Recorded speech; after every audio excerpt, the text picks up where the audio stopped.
Questions. Everybody seems to have a question that they need answered in life. Hi, my name is Eric. In this next seminar, Dr. Hovind takes a large variety of questions that he's been asked on a regular basis and combines them and gives his best explanation for what's happening.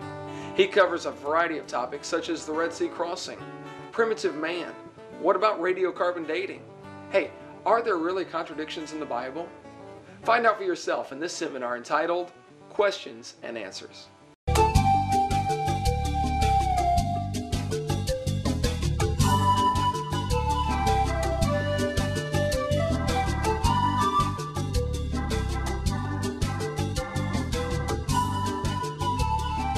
Thank you for joining us. My name is Kent Hovind. I taught high school science for 15 years, and this is going to be seminar part 7, question-answer time.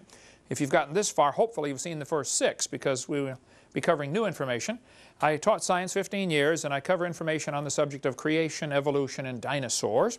I take the position that the Bible is literally true, scientifically accurate in all details, and the evolution theory being taught in our schools is the dumbest and most dangerous religion in the history of planet Earth. We're going to be covering a wide variety of questions that I get during my Q&A time. Everywhere I go, I try to ask, teach for an hour or so and then have question-answer time. And I've heard most of the questions that come up in the last 17 years that I've been doing this. We'll be covering a wide range of things like how do we see stars billions of light years away? Have there any fresh dinosaur bones been found, not even fossilized yet? Why are there so few human bones found? What about the Bible codes? Why do you use the King James Version? Are there contradictions in the Bible? What about other religions? Could they be right? What about global warming? Where do the races come from? A whole bunch of stuff we're going to be covering as quickly as we can. The Bible says in Ecclesiastes, I applied mine heart to know and search and to seek out wisdom and the reason of things. I think it's wise for Christians especially to do that. Try to be ready always to give an answer to every man that asketh you a reason.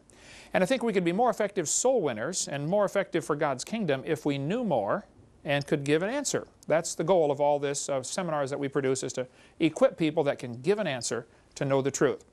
1 Peter chapter 3 says, Sanctify the Lord God in your hearts and be ready always to give an answer to every man that asketh you the reason of the hope that's in you. And we hope that this training you'll get here will give you the answers you need. 1 Timothy 2 says, Study to show yourself approved unto God. We should study and learn, not just so we can give an answer to others, but so God is pleased with us. That's the goal of study. God, are you happy? One of the questions I often get as I speak at universities is, Hey, Hovind, are you the only one that believes in creation? Don't all scientists believe in evolution? Absolutely not. I don't know how that question even comes up.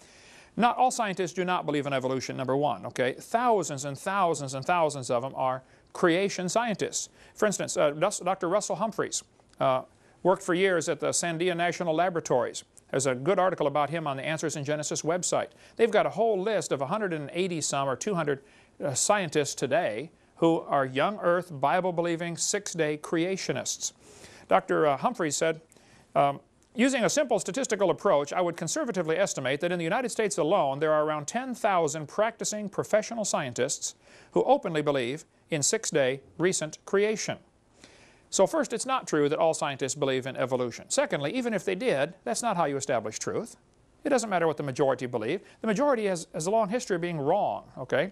They used to teach, all the planets go around the Earth. The majority was wrong, okay?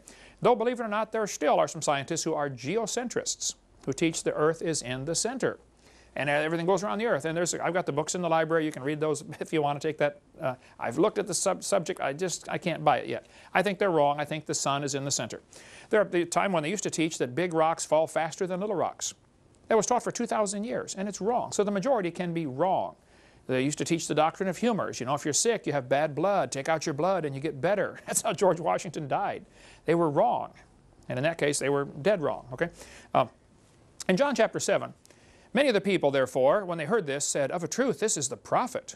Others said, This is the Christ. But some said, Shall Christ come out of Galilee? Hath not the Scripture said that Christ cometh of the seed of David, out of the town of Bethlehem? Notice what happened here in John chapter 7. The people were arguing about, was Jesus really the Christ? And some of them said, wait, Christ doesn't come out of Galilee, and Jesus came from Galilee. The problem is they had a misconception. They thought Jesus came from Galilee. Where was Jesus actually born? Bethlehem. So they had the whole wrong problem. They're arguing about the wrong subject. So in John 3:43 it says, So there was a division among the people because of him, and some of them would have taken him. They would have tried to kill the messenger. Because they had a wrong impression, they're going after this. We got to shut this guy up. This Jesus is out there preaching, and we got to shut him up. They got the wrong impression to start with, and that's what happens. People get the wrong idea. They think creationists like me are doing damage to education system. No, we're the right people. We're trying to fix the problem, okay? We're trying to resolve it. Verse 45 says, Then came the officers to the chief priests and Pharisees, and they said unto him, Why have ye not brought him? Now this is classic. Notice, the chief priests sent their hoodlums to go get Jesus. Jesus answered their questions. They came back and said, Wow, never man spake like this man. And then the Pharisees said, Well, you should have asked him this. I get this every time, including 3 days ago in Michigan at the university up there. There's always some professor that says, you know, they advertise that Hovind's coming to the university to speak, Northern Michigan University. Or the week before, it was in Wisconsin, at Milwaukee, Wisconsin. 100 professors in Milwaukee refused to debate me. 80 professors at Northern Michigan University refused to debate me. I've had close to 4,000 now professors that have refused to debate on the subject. And they don't even come when I speak. They send their students and say, Here, ask him this, ask him this, ask him this. The student comes back and says, Teacher, he answered all my questions. And then the teacher says, You idiot, you should have asked him this and this and this. Well, teacher, you coward, why didn't you come? Okay, why didn't you ask the question? And professors do the same thing, just like the Pharisees did. The professors send their students to try to trap the creationists. They won't come themselves, okay?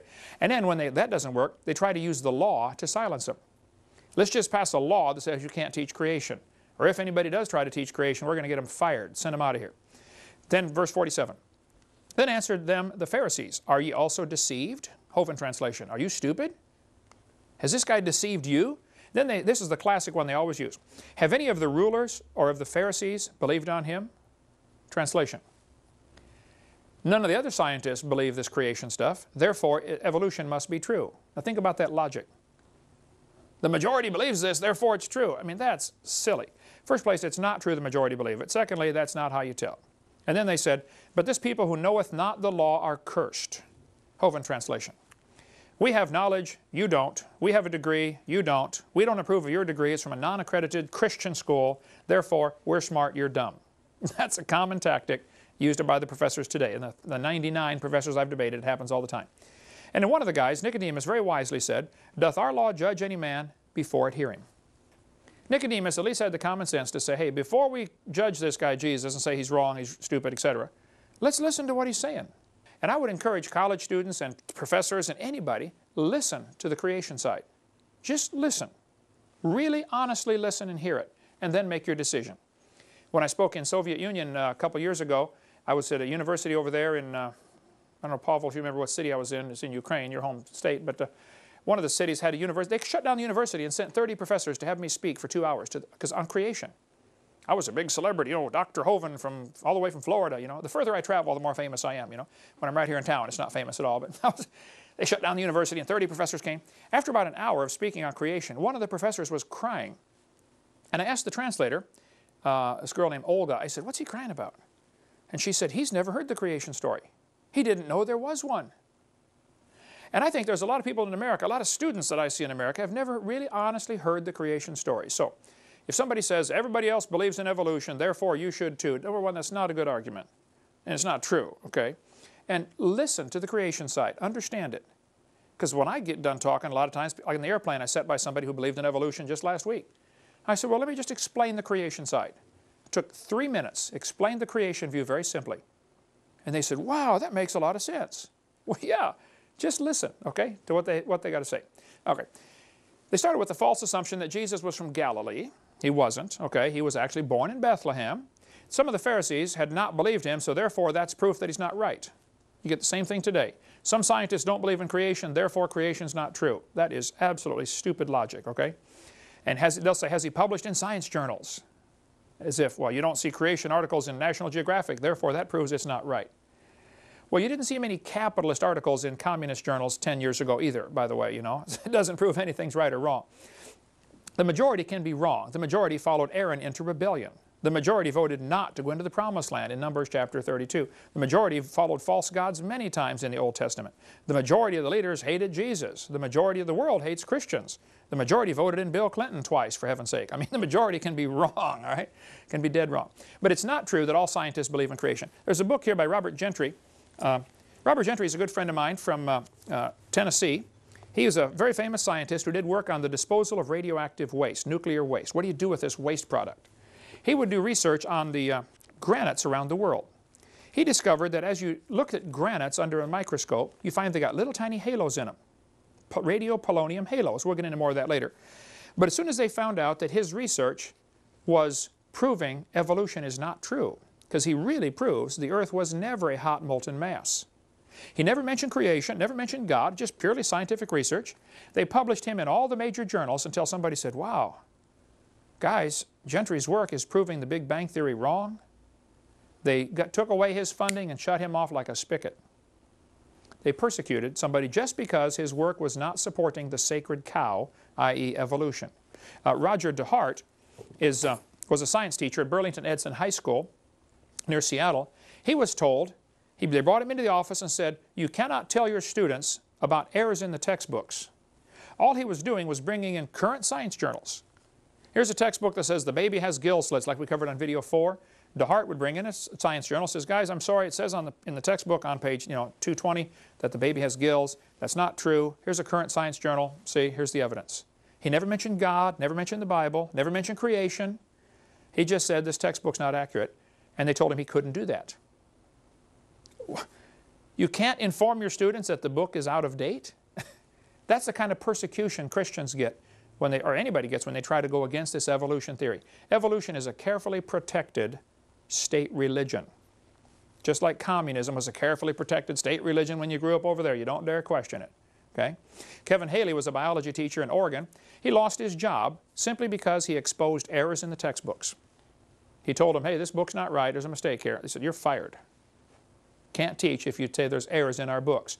Baylor University in Waco, Texas, fired William Dembski in April 2000 simply because he told his students there might be an intelligent designer. They said, oh, you're not allowed to say that. So they fired him. This is Baylor. It used to be a Christian college, okay? Forrest Mims was a science writer for years. He wrote for many major journals, National Geographic, Science Digest, American Journal of Physics. He wrote for all kinds of articles for magazines. But then when he applied for a job at Scientific American, he was denied. They said, you can't work here because you are a creationist. Even though what he was writing on has nothing whatsoever to do with the subject of creation or evolution, they said, we don't want you on our staff because it would look bad if we hired a creationist. That's the type of persecution you get. Rod Levake was told, he told his students, I kind of doubt this Darwin theory is true. So they took him away from teaching biology and gave him another job. They said, we don't want you teaching biology because you might make our students doubt Darwin's theory. That's how it's protected. It's a religion. There's a teacher in Indiana, Dan Clark, his principal called him in, Ed Eller, or the superintendent, and said he could not introduce creation to his class. Now, there's no law against teaching creation at all. There are no court cases that says you can't teach creation. They just said you can't be mandatory. But teachers always have the right to teach creation. But here's the problem. The law says you can teach it, the court says you can teach it, but your boss now says you can't. So he quit his job finally over that. He stood firm and said, look, I'm not going to bow to this one. He quit his job. Dean Kenyon wrote the book Pandas and People. He was a science teacher at San Francisco State University. He wrote this book and says, it's a biology textbook, basically, a science textbook, that says, hey, you know, there must have been some kind of designer. This is so complicated, this is amazing. There must have been a designer. It doesn't try to get him saved or converted to be a Baptist or a Buddhist or a Catholic. It just says, look, there must be a designer. He was a tenured biology professor, San Francisco State University. He had written all kinds of books about evolution when he believed in it. Then he got converted and said, you know, I really doubt that theory is true. It doesn't work. And so they fired him. But he was tenured, so he sued them and got his job back, and they put him in as a lab assistant washing test tubes, stuff that, you know, the students do. He had to sue him again to get his real job back. Just because he said, I think there might be a creator to this universe. That's the type of persecution you get. When I spoke in Lubbock, Texas several years ago, they had a professor there named Dr. Dini, D-I-N-I, who teaches biology. He told his students, if you don't believe in evolution, don't come ask me for a recommendation to go off to medical school, because I won't give you one. He said, it was on his website for years. He said, if you don't believe in evolution, you'll never get a recommendation from me. Well, when I went to speak there in Lubbock, Texas, the students offered Dr. Denny $1,000 if he would debate me for 2 hours, and he refused. $1,000 for 2 hours. That's pretty good money, Leah. How'd you like to make $1,000 for 2 hours? I mean, he said no, he won't do it. The persecution that happens against Christians and against creationists in the secular school system is mind-boggling. What are they afraid of? So I say, well, it's not true that all scientists believe in creation, but many scientists that do believe in creation are afraid to say anything because they know the kind of persecution you're going to get. How many teachers were there in Ukraine that did not believe in communism but didn't dare say anything about it? You know, anybody, even if you don't even smile right at Stalin, he'd kill you. You know, you'd end up in the gulag someplace. That's the kind of thing that's happening in America, believe it or not. If a person doesn't support the evolution theory vocally and actively, they'll be banished to academic Siberia. They lose their grant money, they will lose their job. You know, it's sad. And Patrick Henry College was told back in November of 2002, I believe, that they weren't going to get accreditation because they didn't teach enough evolution in their college. There's an article in Agape Press here. A university professor said she was asked to resign for introducing elite students to flaws in Darwinian thought at the Mississippi University for Women. I spoke just north of there a few weeks after this happened. I talked to some of the people involved. This lady was told she had to resign her job because she was her teaching might make students doubt Darwinism. What are they going to school for? An education or indoctrination? Yeah, you're going to get an education, I thought. And it used to be that way, but it's just not anymore. It's pretty sad. And this lady said that this professor that wanted to fire her hadn't even heard her speech. But she was, you know, raising doubts about Darwinism. All kinds of scientists down through history, I mean like thousands of them, all the branches of science were started by creationists. There's a list, there's a good list on Answers in Genesis. Just go to answersingenesis.org website and type in scientists who believe creation. And it'll bring up all kinds of articles, and you can read about all these scientists down through history who have been creationists. Very famous scientists. I've often asked evolutionists, I say, guys, can you name me one advancement in modern science we've had because of the evolution theory? Is that why we have computers? Is that why we have, you know, telephones, radios? Is that why we went to the moon? What advancements can be named because of this evolution theory? They've never given an answer. There is nothing. The theory is useless. But all major science, all the whole branches of science in the last 400 years were started by creationists. Now, they weren't all young earth creationists like me, and they certainly weren't all independent, temperamental, fundamental, right-wing, radical Baptists like me. But they were, you know, creationists. Werner von Braun, the head of our space program, was a creationist. A.E. Wilder-Smith, William Ramsey, the Wright brothers. They studied birds. They said, we want to see how the designer, the creator, how God made the birds, and we'll learn how to make an airplane by studying airplanes. The guy who invented the MRI, magnetic resonance imaging machine, is a young earth creationist. There are creationists today. There are a couple good books we have in our library or for sale on our website. In 6 Days is one, and On the Seventh Day. This is 50 scientists who believe in creation. Here's 40 more scientists who believe in creation. You can get these. There are thousands of scientists who do believe in creation, do not believe in evolution. Karl Popper, a famous leading philosopher of science, he said, evolution is not a fact. Evolution doesn't even qualify as a theory or hypothesis. It's a metaphysical research program. It's not really testable science. Evolution is a religion. And they get so angry when I tell them that, which is probably why I tell them that, you know, every few minutes, because I enjoy pushing the right buttons, you know. Julian Huxley, his grandfather, Thomas Huxley, was the guy who really pushed Darwin when Darwin's book came out. Julian Huxley said, I suppose the reason we leapt at Origin of Species was the idea of God interfered with our sexual mores. We don't want God telling us what to do. That's why they've accepted evolution. Michael Ruse said, evolution is promoted by its practitioners as more than a mere science. Evolution is promulgated as an ideology, a secular religion, a full-fledged alternative to Christianity with meaning and morality. He said, I am an ardent evolutionist and an ex-Christian. But I must admit that in this one complaint, and Mr. Gish is one of many to make it, the literalists are right. Evolution is a religion. This was true of evolution in the beginning, and it's true of evolution still today. Evolution is a religion in every sense of the word. Evolution is a fairy tale for grown-ups. The theory has helped nothing in the progress of science. It's useless. So it's not true they all believe it. Nearly all branches of science were started by creationists. Evolution theories added nothing to science. When students or professors fear expressing their real honest thoughts, they're not getting educated, they're getting indoctrinated. Students get flunked for not supporting the evolution theory. Every week when I go out and speak, somebody will come to me and say, when I was in biology class, I wrote a paper and the teacher gave me an F because it didn't support evolution, or because I dared to go against the evolution theory. I get calls like that. Diane, you take some of the calls and transfer them over to me. Students saying, hey, what do I do? My teacher gave me an F because my paper went against evolution. It's sad. I mean, it's discrimination. All the advancements in modern technology have nothing to do with evolution. Evolution is a hindrance to science, not a help at all. Okay, next question. What about separation of church and state? Well, there's no such phrase in the Constitution. You can get the entire Constitution and the Bill of Rights and the Declaration of Independence for $1. This little book, Citizens Rule Book, excellent book. Everybody ought to read this one. It's got a great story in here about the jurors. It's amazing the power that jurors have. One juror can decide he doesn't like the law. And if they pass a law in your city that says, you know, you can't spit on the sidewalk, and somebody spits on the sidewalk, and they videotape him, they got the whole thing. He broke the law. I mean, they take him to court. It's proven he broke the law. But you as a juror say, I don't like that law. I don't think it's fair to say you can't spit on the sidewalk. The judge is going to threaten all the jurors and say, no, you have to rule according to the law. You got to listen to my instruction. You don't have to listen to anything that judge says. He's blowing smoke, okay? Smile, nod your head. When you get in that jury room, you vote not guilty. And the rest of the jurors are going to think you're nuts. What do you mean not guilty? You saw the tape. You saw it. Yes, I know. But the law's no good. Jury nullification. Powerful, powerful story here. Anyway, the Constitution does not mention separation of church and state. You should get the Federalist Papers. Those are all the papers that the Founding Fathers wrote as they were developing this Constitution. And you can see their thinking process. The same day they voted for the First Amendment, you know, which people often say separation of church and state, which is not what it says. It says the government shall not make a religion or prohibit the free exercise thereof. But that same day, Congress voted to send $25,000 to help a Catholic missionary start a mission to help the Indians in St. Louis. They were not trying to separate church from state.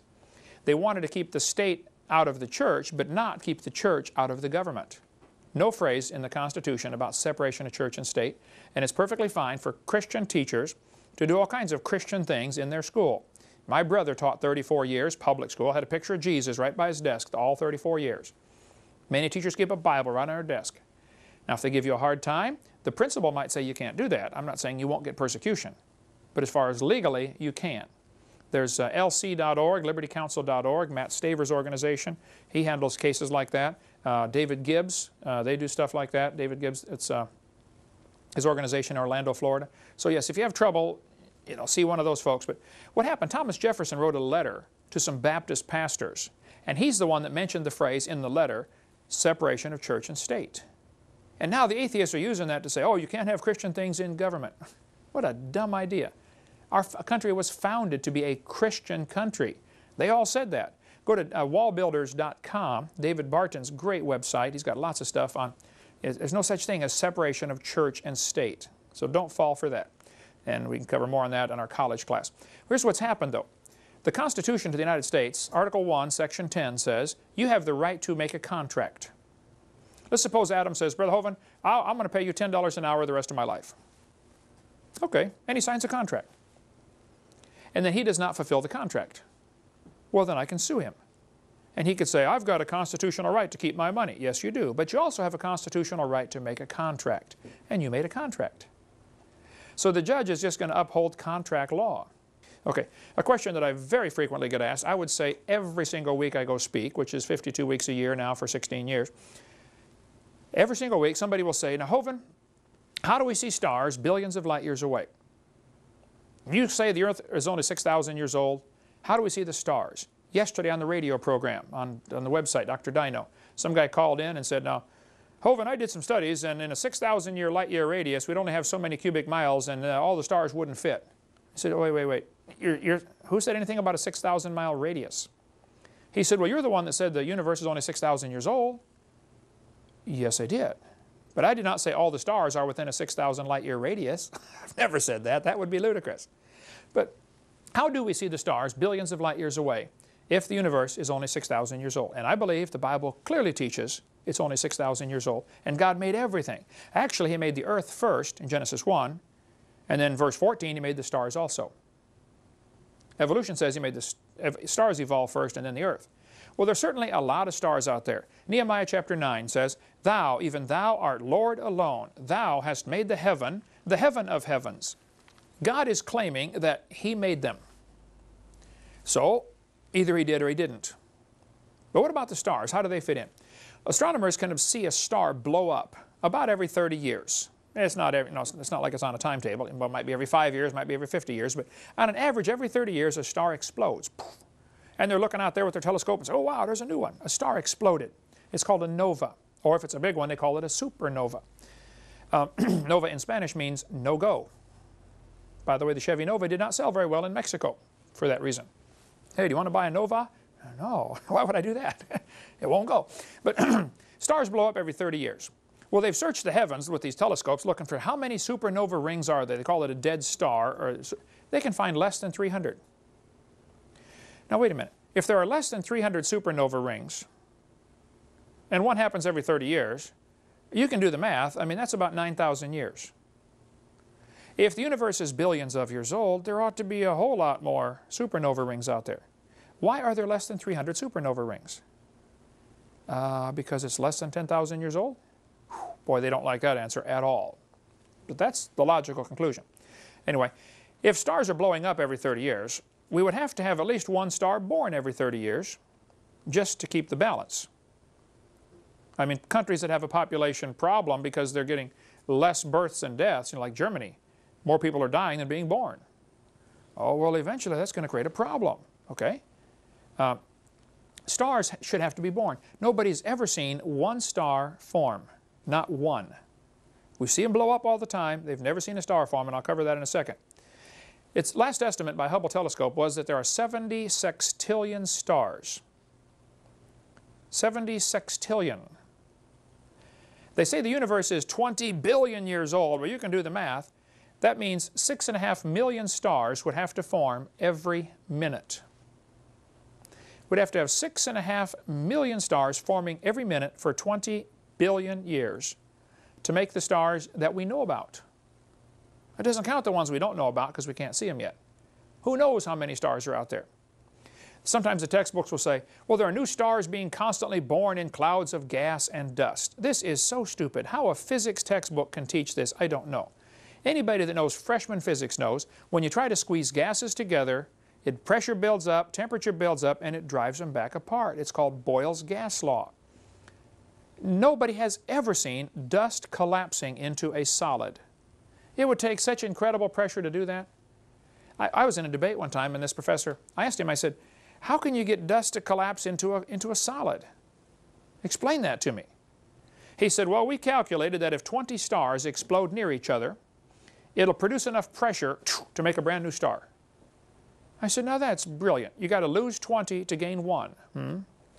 I said, you ought to run for Congress. You could help those guys borrow their way out of debt, you know. It's not going to get a universe full of stars if you got to lose 20 to gain 1. And even that is only theoretical. It's never been observed, okay? I was in Alamogordo, New Mexico, and they've got a science center down there, and they showed these pictures of star babies. He said, oh, this is a new star forming. No, sir, it's a bright spot, okay? One guy in Science magazine admitted, the silent embarrassment of modern astrophysics is we do not know how even a single one of these stars managed to form. Nobody knows how stars can form from dust clouds. No one has unambiguously observed material falling into an embryonic star, which should be happening if the star is truly still forming. And no one has caught a molecular cloud in the act of collapsing.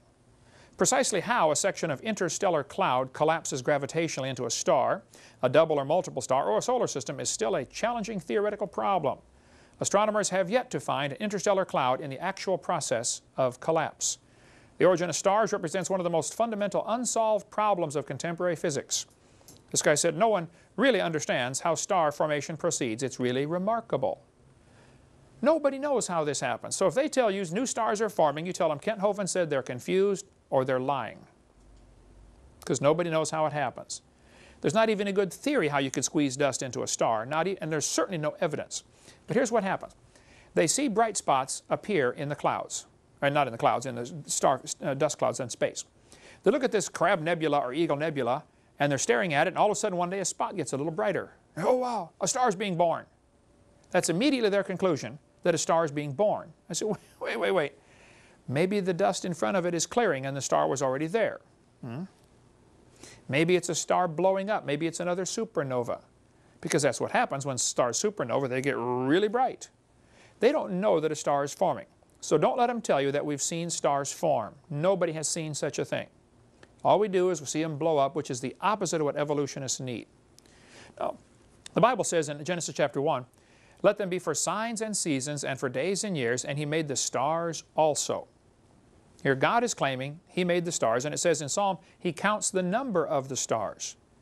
Not only how many there are total, but each one has its own number. So God will say, oh, this is star number 42 trillion, 718 billion.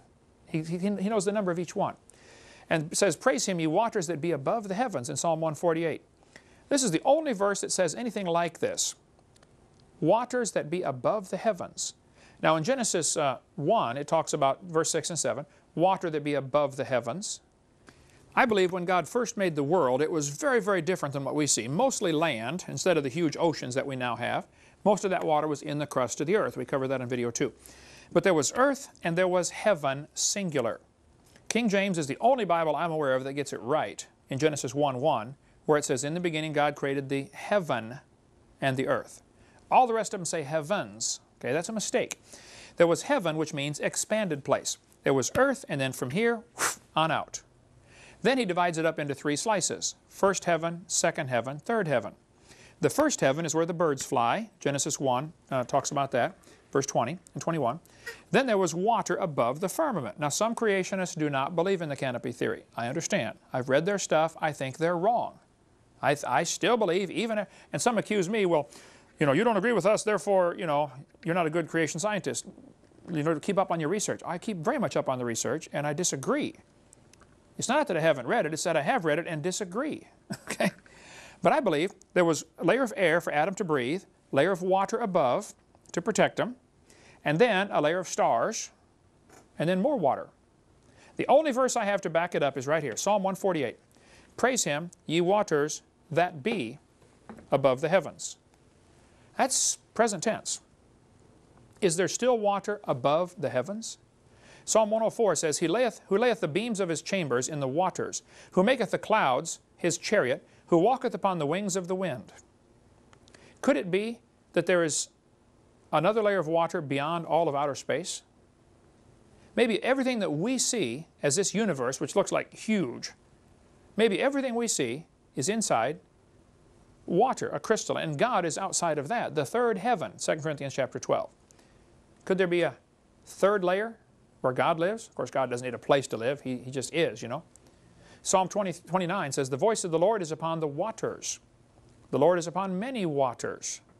Maybe everything that we see when we step out at night and say, wow, look at all these stars. Maybe the whole thing's a little snow globe on God's dresser, that He picks up and shakes once in a while. How you doing in there? I don't know. I like to think that way. But the Psalm 148, the waters that be above the heavens, people have often asked, hey, where's the last star? And once we find it, what's on the other side? I don't know the answers to those, but just a possibility is that there, according to the Bible, may still be water above the heavens. But there's a lot of stars out there. Hubble estimate was 11 trillion stars per person. That is 76 trillion divided by 6 billion people. Every one of you gets 11 trillion stars. What happened, they told the Hubble telescope to focus in on a dot. They found a dot above the Big Dipper. You can see the picture of it there. It is about the size of a grain of sand, held at arm's length. And it was black. They said, we don't think there's any stars there. Let's focus in on that spot and see what we can find. They took pictures for 10 days straight, focusing in on that dot. After 10 days, there were more stars in that dot than they could count. These were brand new stars, never been seen before. Called it Deep Field, Hubble Deep Field. Looking up there saying, man, that's stuff we didn't know about. Assumption would be that it's that way all through space. Truly, the stars cannot be numbered, which is what the Bible says. They cannot be numbered. But how do you tell the distance to the stars, and how can the earth be 6,000 years old and the stars be so far away? Fair question. Stephen Hawking said, "Stars are so far away, they appear to be just pinpoints of light. We cannot see their size or shape. How do we tell different types of stars apart? For the vast majority, there's only one thing we can see, and that is the color of their light." If you get the biggest telescope on Earth, this is not it, by the way, spotting scope, but if you get the largest telescope on Earth and look at the closest star, which is Alpha Centauri, 4.5 light years away, all you're going to see is a dot. If I focus this in on the sun, it'll start to get, bigger and bigger, and you can actually see flames leaping off and see the spicules, and you can see color changes, and you can actually see features of the sun. When you look at a star, you never get to see that. Nobody has ever seen a star as far as any of the features of it. You get the biggest telescope on Earth, it's going to be nothing but a dot in your scope. All you can tell is, I said, that's a red one, that's a yellow one, that's a blue one. That's all you can see. So anything we do, we have to do based on assumptions just from the color. But how do you tell the distance to the star? Well, I taught high school trig for years, and if you guys had trig, you know how it works. If you have 2 observation points, you can calculate the third distance. You have to know it. It's solving a triangle. Trigonometry deals with triangles, so you sine, cosine, tangent. If you know one distance and 2 angles, or two distances and 1 angle, you can calculate the rest of the triangle using sine, cosine, tangent. Here's the problem. Earth is only 8,000 miles in diameter, which compared to star distance is 0. It's nothing. So if I'm looking at a star and somebody over in China is looking at a star, we are 8,000 miles away from each other, straight line through the Earth. That would be nothing. What they've done to enlarge the distance to look at a star, instead of just being opposite sides of the Earth is also going around the sun in this great big huge circle. We're going 66,000 miles an hour, and it takes us a year to go around. Great big racetrack. Well, the distance from the Earth to the sun is about 93 million miles, average. And that's a lot, but at the speed of light, it's not much. At the speed of light, it's 8 minutes away. It takes the sunlight 8 minutes to get to the Earth. So if we're 8 light minutes from the sun, the diameter of our orbit going around is 16 light minutes. So what we're going to do is we're going to look at a star in January, and then we're going to look at the star in June, and we have now gone halfway around this monster circle. And we're going to get 2 observation points to try to enlarge the base of our triangle. And it sounds huge. Man, that's 186 million miles. Well, it's still not much. A year has 525,000 minutes in a year. If this picture here showing the little yellow dot was the scale, if that yellow dot represented Earth's orbit, not the Earth's diameter, the orbit of the Earth, it's way too big for the picture. What we're going to do is try to show you the math involved here. If I had 2 surveyors setting up with their transits or telescopes, and they are 16 inches away from each other, and they're both looking at a dot 525,000 inches away, which is 8 1/3 miles. Would you agree that would make a rather skinny triangle? Let's go out in the parking lot and draw a triangle with point A and point B 16 inches apart, and point C 8 1/3 miles away. It's going to make a real skinny triangle. That is exactly the triangle you get when 2 people on opposite sides of Earth's orbit try to measure 1 light year. 1. Now, and I'm not sure you can tell exactly where you were 6 months ago. I think that would be a little stretch of the imagination to say, oh yeah, 6 months ago in January we were, where were we? I'll give them that. I won't even argue that. I just would bring that up, for appeal, Your Honor, in case we need to. You can't know exactly where you were 6 months ago. But the angle you get with that is 0.017 degrees. Now let's imagine this. I want you to get 2 guys to set up their surveying transits.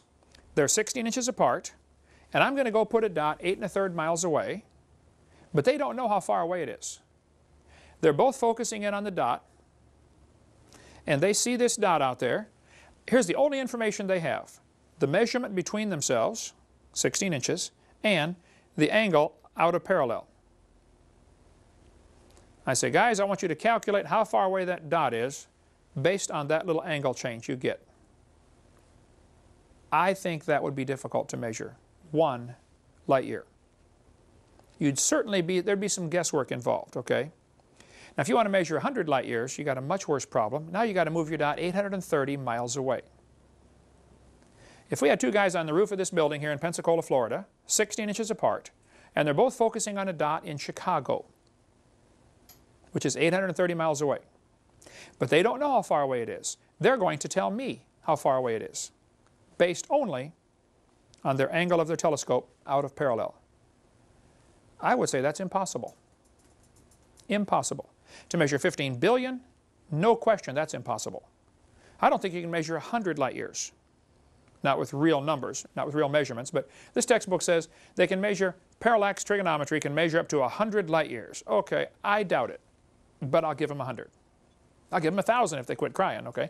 The fact is you can't measure a billion. Simple fact.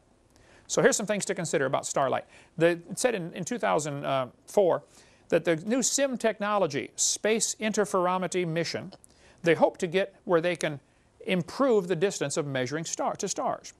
And they say this accuracy will enable SIM to determine stellar distances to 10% accuracy out to a distance of 482,000 million miles.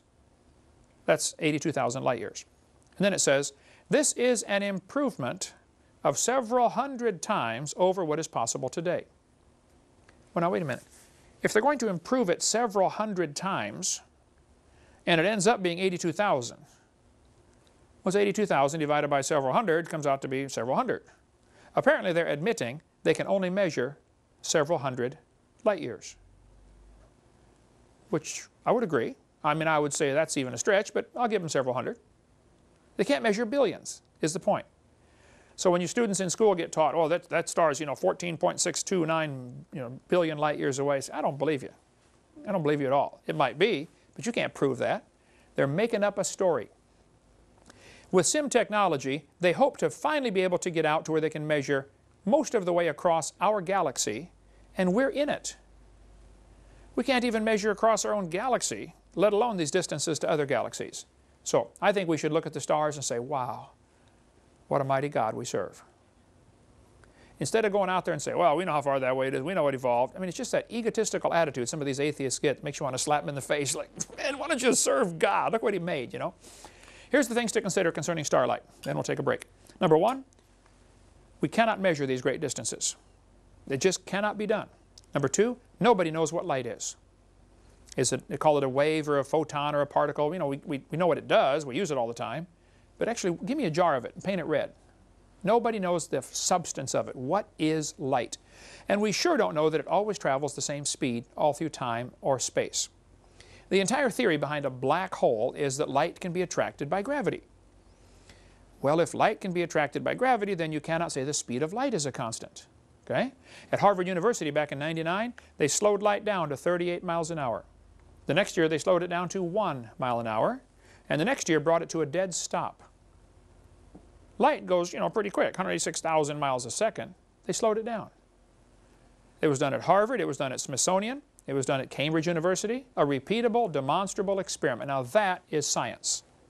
If you do an experiment, get a result, somebody else follows your data, does the same experiment, gets the same result, that's science. They slowed light down. This article came out on Fox News Channel. They said, we've succeeded in holding a light pulse still. They brought the speed of light to zero, brought it to a dead stop. Meanwhile, back in 2000 at Princeton University, they speeded light up to 300 times the speed of light. So when somebody says that star's 10 billion light years away, which I doubt they can measure, therefore that we can prove the universe is 10 billion years old, they got several problems in their logic right away that they probably don't see, which is why we do these seminars, so we can help people understand. It's 300 times the speed of light. Astronomer Barry Setterfield, an Australian government astronomer, said, during the last 300 years, 164 measurements of the speed of light have been published using 16 different measurement techniques. The speed of light has apparently decreased so rapidly, experimental error cannot explain it. This is a chart showing the decline in the speed of light from the published numbers in the last 150 years. You notice the decline in the chart. The speed of light's getting slower until about 1960. For the last 40 years, anybody that's measured the speed of light gets the same number, 186,282.4, I think, miles per second. Who cares? Well, It could be that it leveled off in 1960 for two possible reasons. Three possible reasons. Our way of measuring is getting better. Instruments are getting better. We're smarter. You know, everybody in the past was dumb. We're smart. We got it right. Could be. That's what they'll tell you. Second option, though, is we're at the tail end of a logarithmic curve, and you're much less likely to see any decline. As you get further out on the logarithmic curve, it pretty much levels out. But a third reason is 1956 is when they invented the atomic clock. And they started using that as their clock to measure the speed of light. Well, now, wait. The atomic clock is based on the wavelength of a cesium-133 atom. So the clock is based on the speed of light. Now, if you have a clock based on the speed of light and you're measuring the speed of light with it, if the speed of light changes, you're never going to catch it with that clock. It's like watching two twins grow next to each other. Well, neither one's growing. Well, duh. You got a rubber ruler problem here. Clear back in '87, they said the speed of light was 10 billion times faster at time zero. There must have been a faster speed of light. There have been articles from the 80s, 90s, 2000s saying, look, the speed of light is not a constant. They said no physical law prevents anything from exceeding the speed of light. In two published experiments, the speed of light was apparently exceeded by as much as a factor of 100. The Big Bang Theory requires a much faster speed of light. Dr. Magliuccio, however you pronounce his name here, I got his book on the table. He says a shocking possibility is the speed of light might change in time during the life of the universe. Could it be the speed of light was faster? There's an article in the newspaper said speed of light may have changed over history, study says. Winnipeg Free Press, nothing's reliable, not even the speed of light. We have shown that a time-varying speed of light could provide a resolution to well-known cosmological puzzles. One of the mysteries of a decaying speed of light seems to be able to explain why opposite extremes of the cosmos that are too far apart to have been in contact with each other appear to obey the same rules of physics, and even about the same temperatures. It would only be possible for light to cross from one side to the other if it traveled much faster than today, moments after the universe was created. Is the speed of light really a constant? There are articles here in Reuters News Service, the speed of light may not be a constant. I have dozens of articles like this in the last 15 years, and this will be much more detail in our college class about the speed of light. So don't let somebody tell you the speed of light is a constant. We don't know that. Big article came out in Discover magazine, says, was Einstein wrong about the speed of light back in 2000? He said, yeah, Einstein was wrong. The speed of light is not a constant. There's the book by the Italian scientist, I'm assuming he's Italian. It says, look, the speed of light is not a constant. And there have been many articles published about this. You can read them for yourself. I'll flash through them quickly here and you can get the details. So the third thing to consider, the creation was finished when God made it. Not only can we not measure those distances, not only is the speed of light not necessarily a constant, the creation was done. See, Jesus made wine out of grapes that never existed. He missed all that time. Instead of going from the water in the ground, through the plant, into the grape, squeeze it, make the wine, now drink it, no, Jesus turned the water straight to wine. What happened to all the intermediate steps? God can bypass all that. He doesn't need any of that. Okay? I ask people the question, how old was Adam on day 6? Anybody know? How old was Adam on day 6? 0. Did he look 0? No. He looked 52. 53 next month. But he looked perfect top, physical condition. God didn't make 2 babies and put them in the Garden of Eden and hand them a package of seeds and say, here, plant these quick. You're going to need supper. It has to be a full-grown man, full-grown woman, full-grown garden. They got to have supper like tonight, Better be something hanging on the tree ready to eat. Even if you plant a tree, you're going to take 4 or 5 years to get fruit off it. So the creation had to be mature. A fourth thing to consider about the speed of light question. A light year is a distance, it's not a time. It's a distance. And since the speed of light is not proven to be consistent, why would star distance have anything to do with the age of the universe? Now, I am not saying, and have never said, all of the stars are inside of a 6,000-mile radius of the Earth. That is not what I say. I don't know any creationist that teaches that. So when they say that, they're setting up a straw man, knocking it down. They're lying, basically. The stars probably are billions of light years away. They probably are.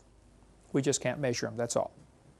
I like this article in the Discover. It said, how do scientists measure the age of stars? They said, well, we can find the absolute ages by comparing a star's color and brightness with those in stellar evolution models.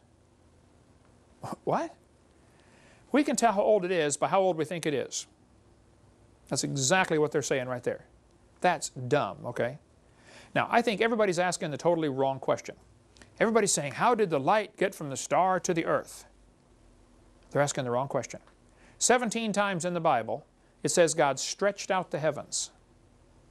Well, if He stretched out the heavens, they're asking the wrong question. It's not how did the light get from the star to here, but how did the star get from here to there? That's the question we need to be asking. The Bible says pretty clearly God made the earth first, and then He made the stars also. And He stretched, suppose He made the earth, and then He stretched out the stars from here. Adam would see the stars on day 6, and day 7, and day 8. As the star is being stretched out into place, it's going to leave behind a trail of light. So the stars could be billions of light years away today, and still have been created in the 6 days, 6,000 years ago. Russell Humphreys has a book which I read, and I just have to say, I didn't understand it, all of it. He's really, really smart, but it's a good one on starlight and time if you want to get more on that. I don't know that I agree with his premise. I think he starts with the assumption the speed of light is a constant. Now, how do we explain that? And they get into this warped space and bent space stuff. I think it's much simpler. The speed of light's not a constant, and God made things and stretched them out into place. So, if that stretching took place, maybe that explains why we have a red shift. And we'll cover the red shift question in just a minute after the break.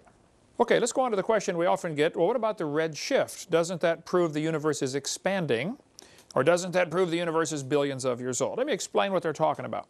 If light shines through a prism, it breaks it up into the rainbow colors, red, orange, yellow, green, blue, indigo, violet, okay?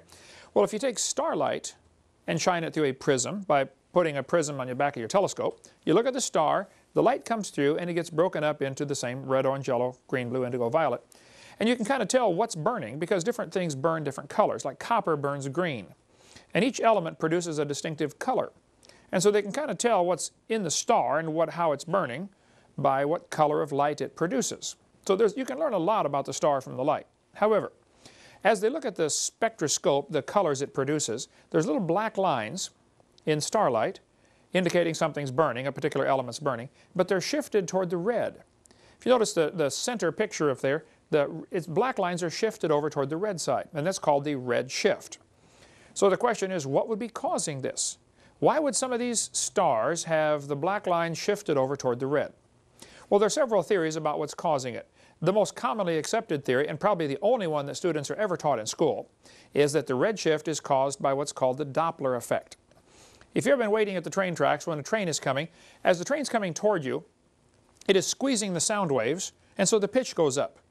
And when the train leaves you, it is stretching the sound waves, and so the pitch drops, and it goes as it goes by. That's called the Doppler effect. Who cares? Well, this happens, okay? Whether the sound is moving past you or you moving past the sound, it doesn't matter. You still get this Doppler effect, the change in pitch.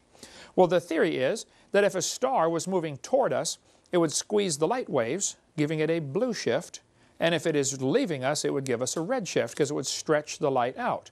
That's the theory, okay? What really causes it? I don't think anybody knows for sure.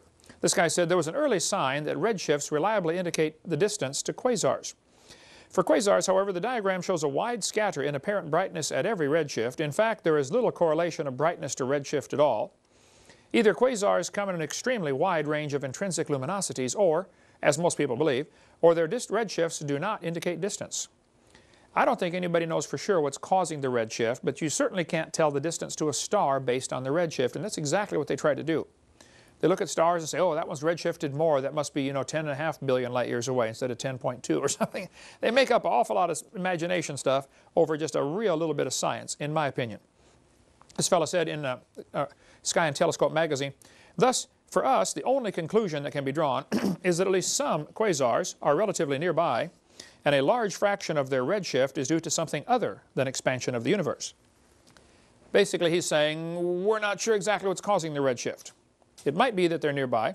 There's a good book you can get. I highly recommend this one called The Evolution Cruncher. It's a 900-page book, and it's like $5. He's got a whole section in here on page 52 about the evolution, about the red shift and the Doppler effect and what causes it. Got some really good stuff in these you can give out to every high school kid you know. But there's a good section in there about the red shift, what's causing it. This article says quasars with an enormous redshift was found embedded in a nearby spiral galaxy with a far lower redshift. Now, how can one star be inside of another star and they're giving you two different redshifts if this indicates distance? If they're the same, if a quasar is inside a galaxy, they should both give you the same redshift, both be the same distance away. But they admitted they found this quasar inside of a galaxy that had different redshifts, but yet they're obviously the same distance away. So they said, according to the standard Big Bang view of the universe, the objects we call quasars are generally supposed to be at the very edge of the visible universe. They're supposed to be superluminous black holes with 1 million or 100 million times more mass than our sun, surrounded by a disk of material. Some of the material falls into the black hole, causing the emission of huge amounts of energy. There's a big article when they discovered this discovery poses cosmic puzzle. Can a distant quasar live within a nearby galaxy? This really created a problem. How on earth can we have these two objects that are different distances at the same location? Well, it's not a problem if you realize that you can't trust the redshift to measure the distance. But they're so anxious to say the universe is billions of light years across, and it probably is, and then use that as evidence to say, therefore, it's billions of years old. And that's why this all becomes a problem for them. If they would just accept the Bible, it wouldn't be a problem at all. This article said, quasar with enormous redshift found embedded in nearby spiral galaxy with far lower redshift. Unsolvable riddle for Big Bang astronomy. I agree. If you believe the Big Bang theory, that is an unsolvable problem. Science News ran an article that said, another set of observations indicates that the universe appears to be 8.4 to 10.6 billion years old. The new work relied on Hubble Space Telescope to obtain distance to faraway galaxies. The team led by Tanvir, the University of Cambridge in England, used a two-step method to estimate the Hubble constant. Now stop and think about that. How many of you have had algebra before? You had algebra? You have variables in your equation, okay? Well, if a variable times a constant, if one constant changes, that's going to change your whole answer. So most of this distance stuff they're doing with stars is based on what they call the Hubble constant. But they don't even know what that is. The Hubble constant is estimated. Well, that's going to radically affect your outcome of your equation.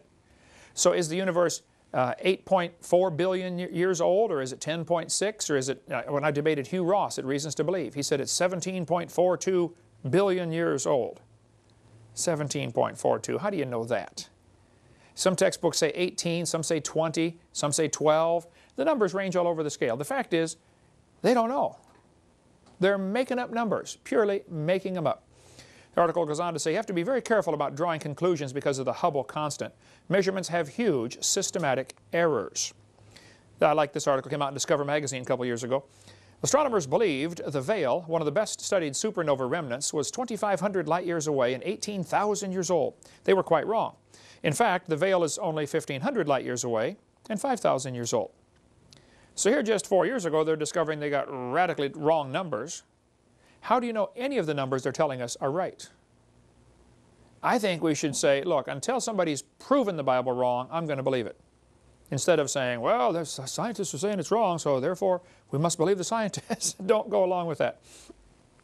Even the nearest Cephids, a Cephid variable, are so remote, it's difficult to determine their absolute distance with any great accuracy. All large distances in astronomical literature are subject to an error of perhaps 10% from this cause alone. There are lots of different things that can cause errors in these measurements. We talked about the triangulation, measuring with trigonometry. You got incredible errors built into that. The numbers are just so big. The distances are so large you can't do it.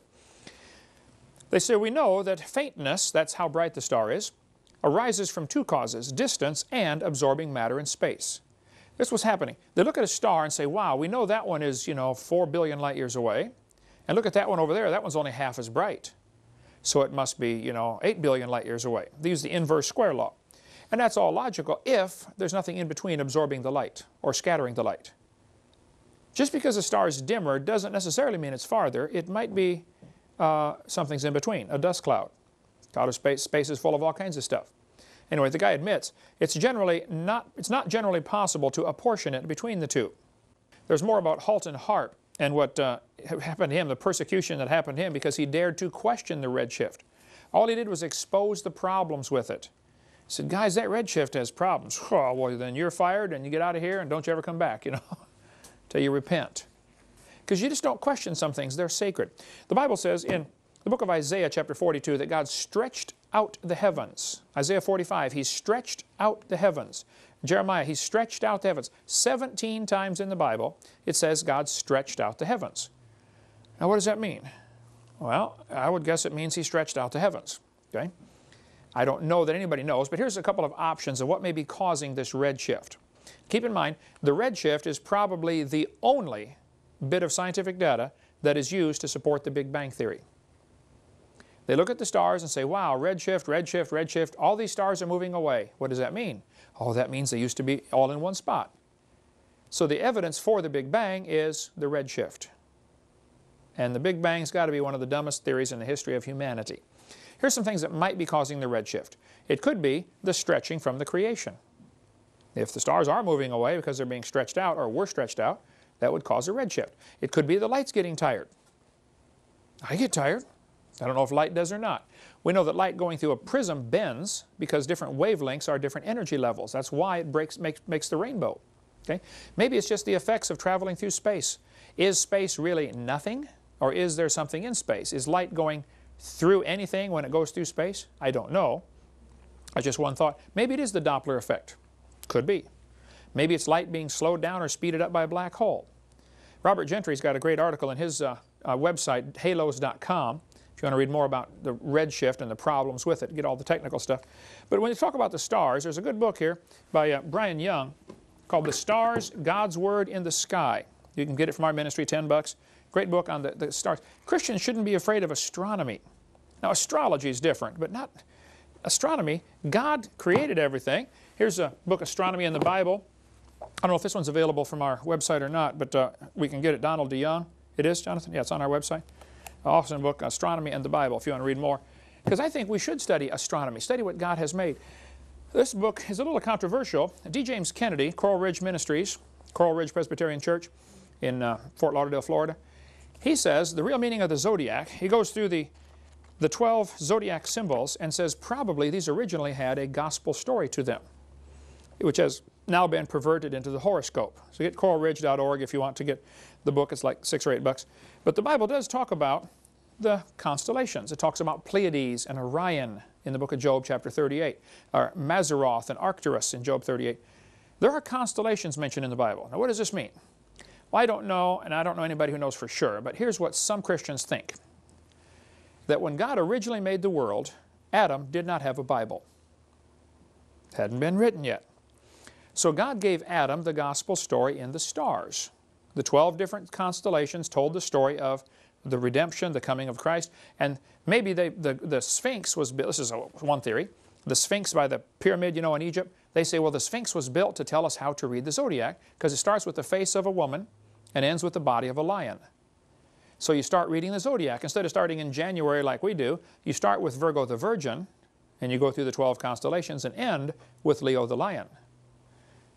I don't know. I know that today the horoscope's all perverted, and Satan always takes what God does and twists it and perverts it and changes it. But if you want to study that, that's fine. There appears to be something to that, though, that maybe there really is something to this gospel in the stars. And Carl Baugh's got a good theory that each of the constellations is producing different radio waves. Stars produce radio waves.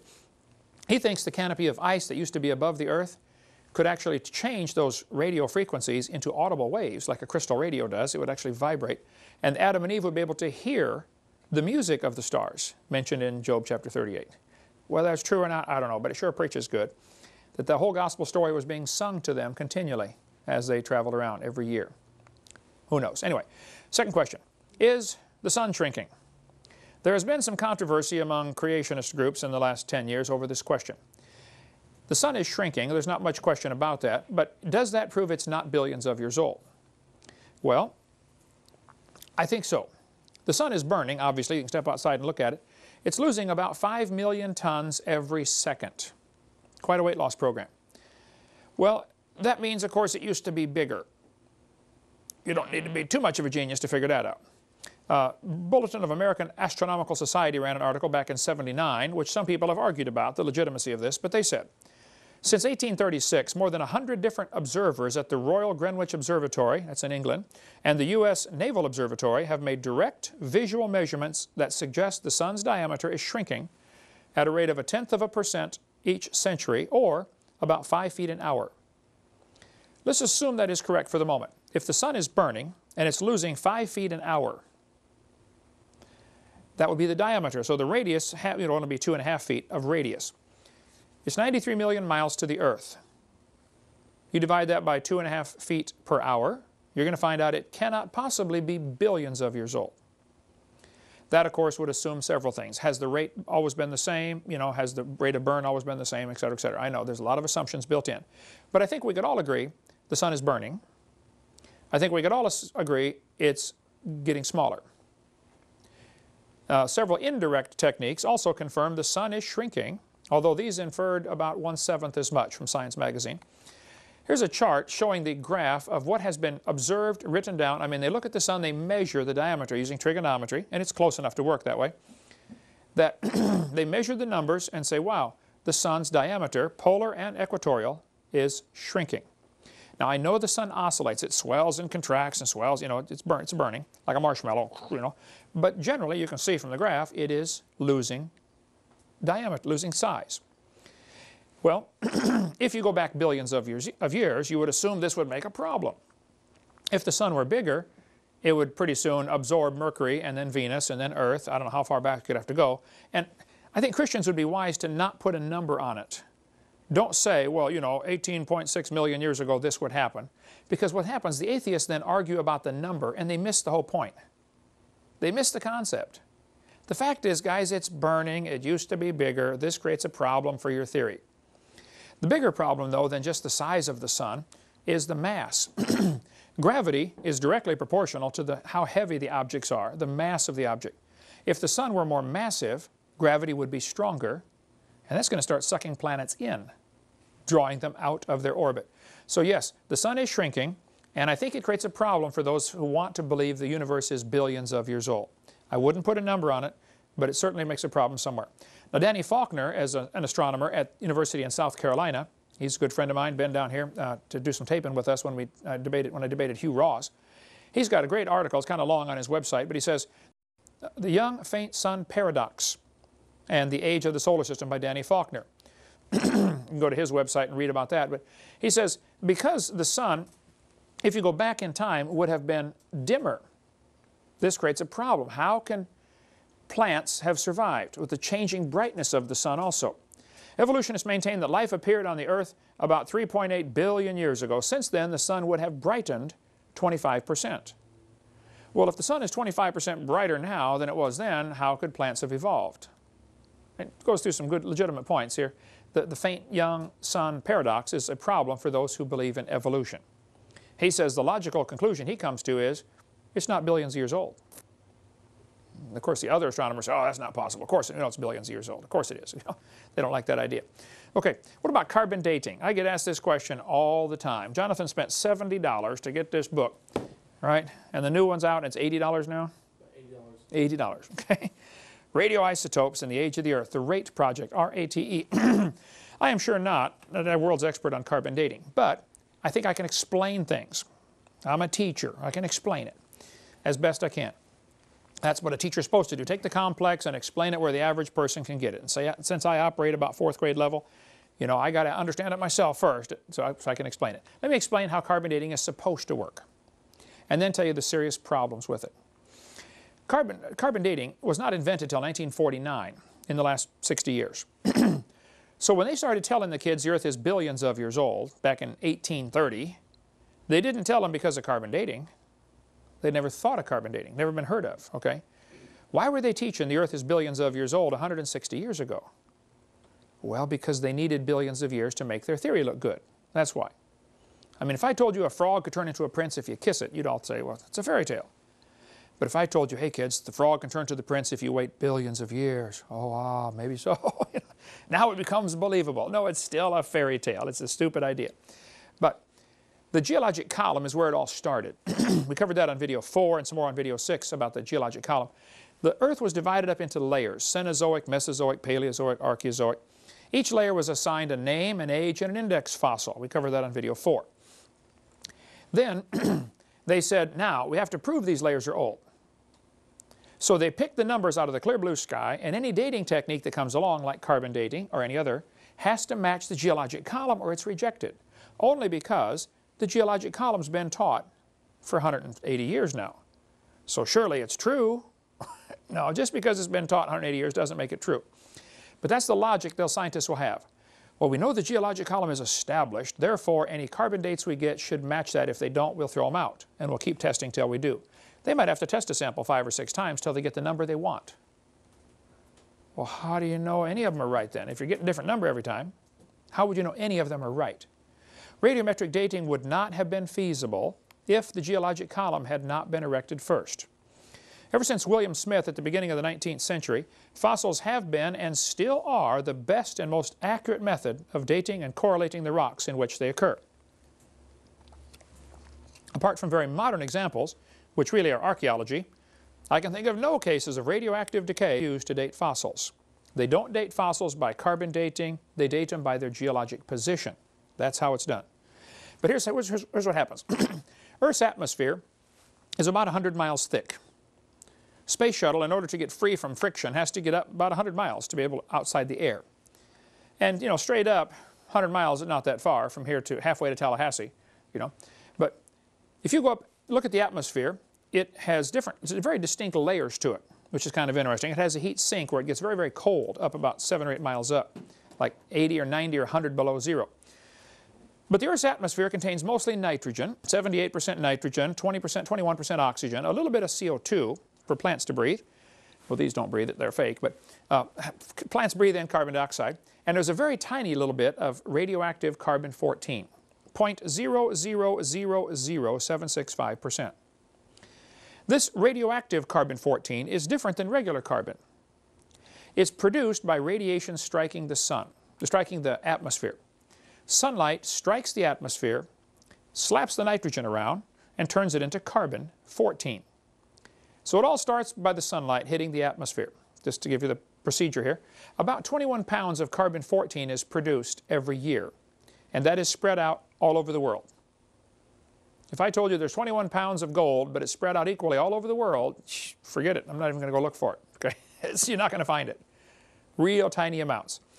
If you look at a periodic table, carbon and nitrogen are right next to each other. Nitrogen has an atomic weight of 14. Carbon has an atomic weight of 12.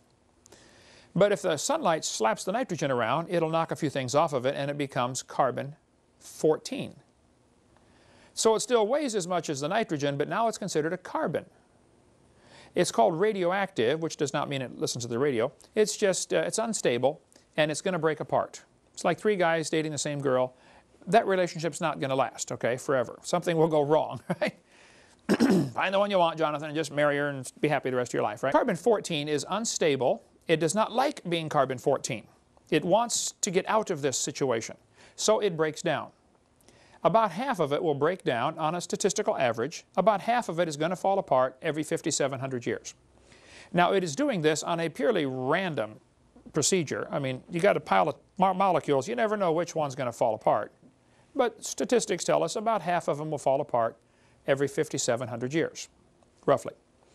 Now, while it is carbon-14, it's floating around in the atmosphere, like the rest of the carbon.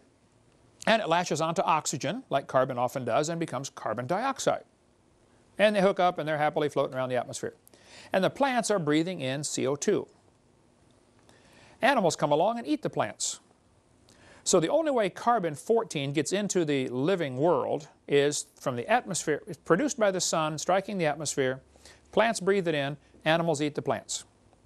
Probably during your lifetime, you've either eaten plants or you've eaten animals that have eaten plants. How many have ever done that before? Like today for lunch, right? Okay.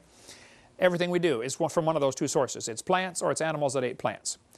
Well, the plants are absorbing CO2. Some of it is radioactive. So if the atmosphere contains 0.0000765%, it is assumed that the plants also have 0.0000765%. Probably a reasonable assumption, and I don't argue with them. I just point out this is one of dozens of assumptions that can enter in to really mess up things like carbon dating. So probably you have 0.0000765% carbon in you because you've been eating these plants or you've been eating the animals that have eaten the plants. So probably it's all balanced in nature. When the plant or animal dies, it stops eating, stops taking in more C14, it stops breathing. Okay? Now whatever it had is going to decay. It was decaying while it was alive, but now there's nothing to replace it. So what they do is they compare the amount of C14 in the fossil with the amount in the atmosphere and say, wow, this fossil's only got half as much. Therefore, it's been dead for one half-life, 5,700 years.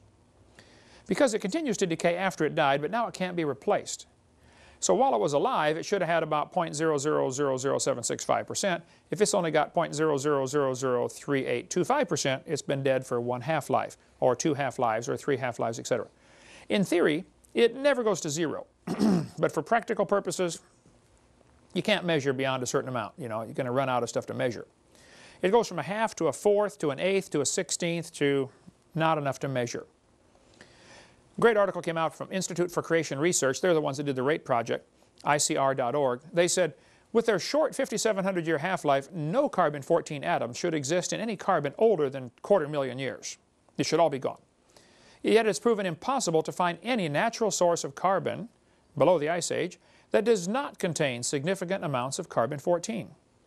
Even though such strata are supposed to be millions or billions of years old, conventional carbon-14 laboratories have been aware of this anomaly since the early 80s and have striven to eliminate it and are unable to account for it.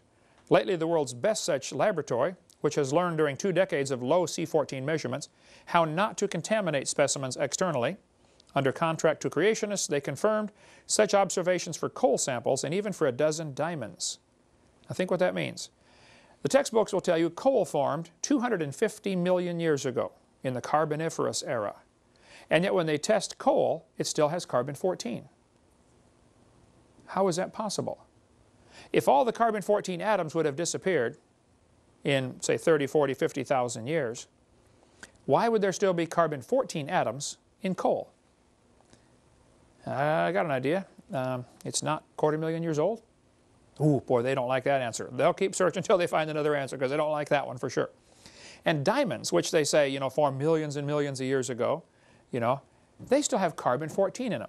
And it's not possible to contaminate one of those things. I mean, that's the hardest substance we have. So how do you get carbon-14 in diamonds? And when did diamonds form? Well, I'm not sure when they formed. I know Superman makes them in a few minutes. You know, take a piece of coal, squeeze it, he's got a diamond to give to, what's their name, you know, but olive oil. And so, they've learned today, just in the last 20 years, I guess, how to make diamonds that are just indistinguishable from natural diamonds. High pressure. They've been doing it for years, making artificial diamonds, but they can't get them very big.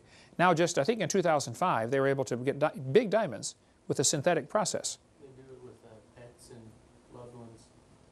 Take your pet, that's right, burn the body, cremate it, pressure it into a diamond, and you can wear your dog the rest of your life, you know, something, or your ex-wife, you know, or whatever. I don't think I'd want to do that. We were talking about that on the radio yesterday. Anyway, the guy said these diamonds even have carbon-14. It says this cannot be contaminated. Those constitute very strong evidence the Earth is only thousands, not billions of years old. Now, the RATE Project book is difficult reading, heavy reading. Jonathan, you're awful smart. How far did you make it through the book? About halfway right now. About halfway, and it's taken you almost a year. Yeah, it's heavy reading. If you want the simplified, you know, don't go down quite so deep version, this one is excellent by Donald DeYoung, Thousands, Not Billions. He kind of summarizes in real English what they said. Different ways to show it. Look, it's not billions of years old. But the carbon dating assumptions need to be pointed out. They'll say, well, we know carbon decays at a certain rate, and so we know if it's only got half as much, it's half as old. There's some assumptions that mess up everything. I'll show you how it works. If I said, we're going to fill a barrel with water. So I hand Leah the hose. Here, Leah, fill this barrel with water. But what you don't know is I have drilled holes in the barrel. While you're putting it in, the water's leaking out. It's kind of like your checkbook. You know, you keep putting it in and it keeps leaking out someplace, right? How many discovered that as you live along? Got the ring, Jonathan? You're discovering now, right? Well, the Earth's atmosphere is kind of like this barrel. It's always getting brand new carbon-14, 21 pounds every year, being put in. And it's always leaking out through decay. So the question would be, how long would it take to reach a stage called equilibrium? Now with a barrel, you can actually do the math and calculate. If I'm going to put in, you know, a certain amount of water per minute and a certain amount per minute leaks out, when will I reach equilibrium and where? That can all be calculated, you know, with a little bit of math. And with the atmosphere, they said, well, when would the atmosphere reach equilibrium? So the guys who invented carbon dating in the late 40s said, I wonder about this Earth's atmosphere reaching equilibrium. They did a bunch of studies on that and said, now if we took a brand new planet Earth, created it from scratch, poof, got it going around the sun, how long would it take to reach this equilibrium point in the atmosphere where the production rate and the destruction rate is the same? And they determined it would take about 30,000 years to reach equilibrium. I'm not sure how they did all that. You could probably see some of the rate scientists and figured it out. But then they made two mistakes, in my totally unbiased opinion. They said, number one, we know the Earth is millions of years old. Mistake number one. Number two, they said we can ignore the equilibrium problem because we would have passed that point 30,000 years ago. You know, they've discovered the Earth has still not reached equilibrium. Radiocarbon is still forming 30 to 40% faster than it's decaying. Now think about that. If radiocarbon is still forming faster than it's decaying, that means the Earth is less than 30,000 years old, number one. And number two, you can't carbon date anything. Because you'd have to know when it lived so that you could calculate when it lived. You would have to already know when it lived to figure how much carbon-14 was it breathing at that time. Doesn't work. There's a website, www.arky.org. He's got more stuff on the Earth has not reached equilibrium, if you want some articles there, by Ron Cooper.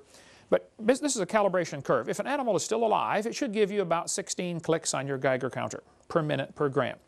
If you're only getting 8, you say it's been through 1 half-life, or 4 clicks, or it's been through 2 half-lives, or 3 half-lives, etc. This is called a calibration curve.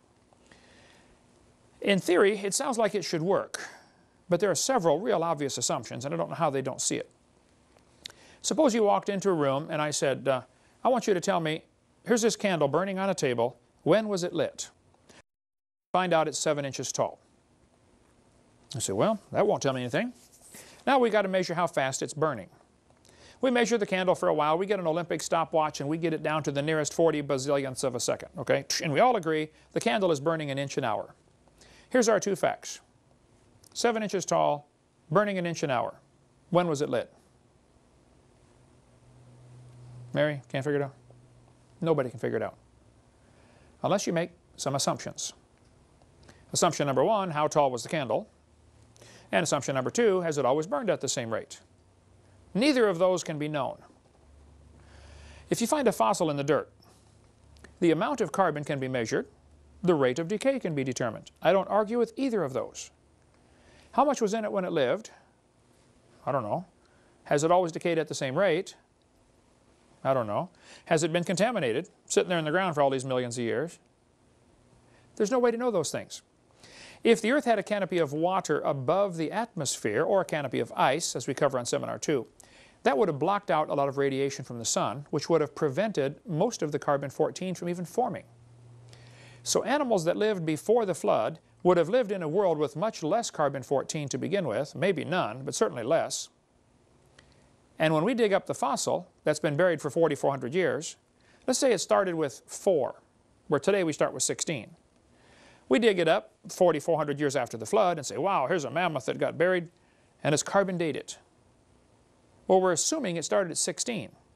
When we test it and find it's got 2, we're going to say, oh, it's been through 4 half-lives, when it's actually only been through 1 half-life.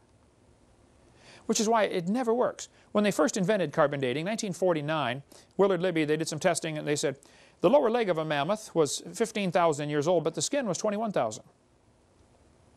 How can two parts of the same animal be different ages? Quite obviously, we know one of the numbers is wrong. So how would you know either of them are right? And if either one's right, how would you know which one? I see no way to tell. Well, let's see if it's getting better. 14 years later, they tested a living mollusk, a clam, and it was 2,300 years old. Still alive. In 1970, at the Nobel Symposium, they said, if a carbon date supports our theories, we put it in the main text. If it does not entirely contradict them, we put it in a footnote. If it's completely out of date, we just drop it. You mean they can pick and choose any numbers they want? Exactly correct. If the number doesn't fit what they expected, they throw the number out. 1971, freshly killed seal was 1,300 years old when they carbon dated it. Troubles with carbon dating are undeniably deep and serious. Despite 35 years of technological refinement and better understanding, the underlying assumptions have been strongly challenged and warnings are out that radiocarbon dating may soon find itself in a crisis situation. Continuing use of the method depends on a fix-it-as-we-go approach, allowing for contamination here, fractionation there, and calibration wherever possible. It should be no surprise then that fully half the dates are rejected. Did you follow that? Out of thousands of carbon dates that have been carbon dating times that they've done it, half of the numbers are thrown out. How do they know they're wrong? And also, how would you know the other half is right? If half your test results have to be thrown out, it ought to raise red flags in somebody's brain. Wait a minute. This is stupid. What are we doing? We're wasting our time here. And the article goes on to say, the wonder is, surely, that the remaining half have come to be accepted. No matter how useful it is, the radiocarbon method is still not capable of yielding accurate and reliable results. There are gross discrepancies, the chronology is uneven and relative, and the accepted dates are actually selected dates. This whole blessed thing is nothing but 13th century alchemy. And I agree. That's 1981. Now, I've got all these in chronological order. It never gets better. 1984, living snails carbon dated 27,000 years old. 1992, two mammoths found side by side. They carbon date them. One is 22,000, the other is 16,000. Which one's right? Or are both of them wrong? Or are both of them right? There is no possible way to tell.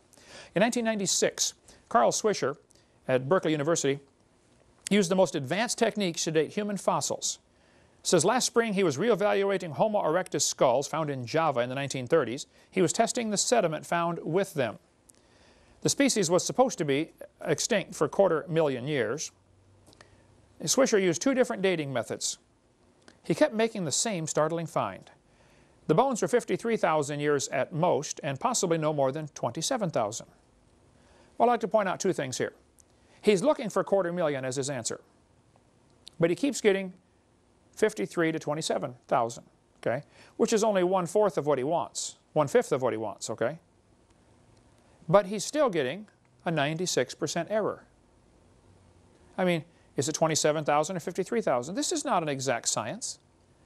So when they publish an article in the paper and say, we found a dinosaur bone or a mammoth bone, and it was, 17,221 years old in 6 months and 3 days. Like, right, come on. You don't know that. They're making up this stuff, just absolutely making it up. Professor Rainer Prach von Zeiten, earlier February of 2005, was resigned from a professor because he'd been lying about carbon dating for years. His frauds were exposed in February of 2005. He had dated the Bishkopf spire skeleton at 21,300 years old, but when they tested him at Oxford, they said it's only 3,300 years old. 700% error.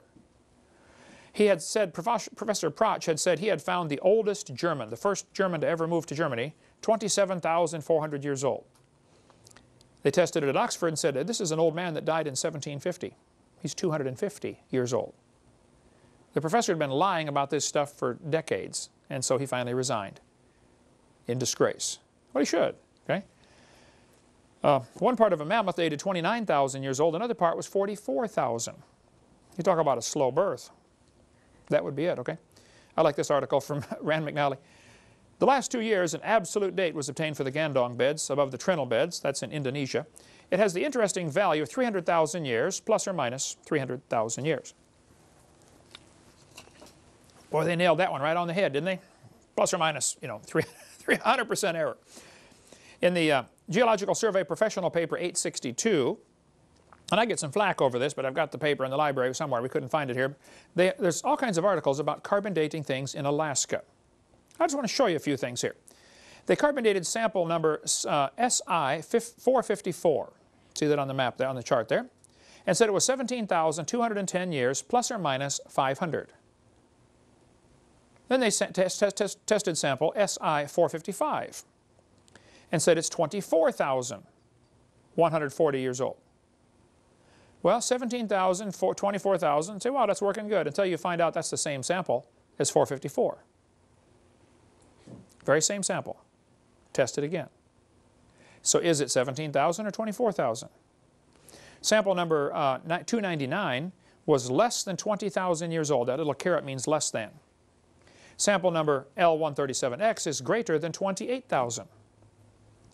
We say, well, see, it's working good. This sample is less than 20,000. This other sample is greater than 28 until you find out it's the same sample as 299. How can a sample be less than 20 and greater than 28 at the same time? I taught algebra for a long time. I don't think you can do such a thing. That's not too good. Living penguins were dated at 8,000 years old. Materials from layers where dinosaur bones were found are carbon dated 34,000 years old. I was in a debate one time and this professor was getting so upset. Finally he said, how can you use Reader's Digest as a resource? I said, sir, I use Reader's Digest as a resource for the picture of the dinosaur bone, okay? It's not the resource for the fact, okay? That's where I got the picture from. Oh, okay. So we went on to the debate. But yes, dinosaurs ought to date, 70 million years old.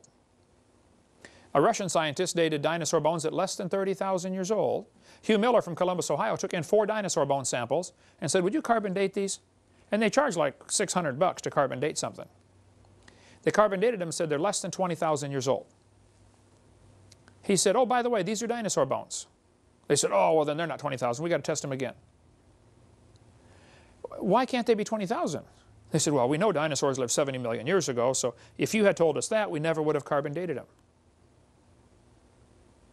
One friend of mine died here several years ago, but he was doing a lot of archaeological work, and he dug down in this well and he found layers of burned wood, which is good to carbon date because obviously, it had carbon in it. And he put them in a baggie, sample number A, from such and such a layer. How many feet down, he labeled it A. Dug down 10 more feet, hit another layer of burned wood. A city had been destroyed, or 20 feet, whatever it was. He labeled it sample B. He took them in to have them carbon dated. Paid them the $600. They said sample A is, I forget, 3,000 years old and this one's 4,000 years old. He waited 6 months, switched the labels, took them back in, same laboratory, said, I want you to carbon date these samples. Now, sample B, the lower one, is in the top bag. Just switch the labels, and they give them the same results, 3,000 and 4,000. It doesn't work. It's never worked. Here's things to consider about carbon dating. When the sample of, you date a sample of known age, it doesn't work. If you date a sample of unknown age, it is assumed to work. That's not science, okay? As things decay, they produce helium. This helium, the amount of helium in the atmosphere, is only enough to account for a few thousand or few million years, not billions of years. There's a book called The Mythology of Modern Dating Methods by ICR, if you want to read stuff on that. They do a lot of testing on this. They're probably the experts in the creation community. This guy said the rocks do date the fossils, but the fossils date the rocks more accurately. That's ludicrous, okay? And it all based on circular reasoning. They've known that for centuries. We'll cover more on that on video 4. I talked to James P. Dawson. He's going to be on our radio program tonight, actually, Jonathan. He's supposed to call in. James Dawson was one of the guys working on dating the moon rocks. They brought back moon rocks, gave them to his laboratory, and said, how old is the moon rock? He took specimen number 10017, divided it into 6 pieces, and tested it many, many times. How old is it? They got numbers ranging from 2.5 billion to 4.6 billion. That's a 500% error, or 100% error. I talked to him back in '99, and he's in Oklahoma. There's his phone number. He was Chief of Engineering and Operations for the Lunar and Earth Science Division of the Manned Spacecraft Center in NASA in Houston. He worked on lunar samples, including the Genesis rock. He told me they found ages from 10,000 years to several billion in the same rock.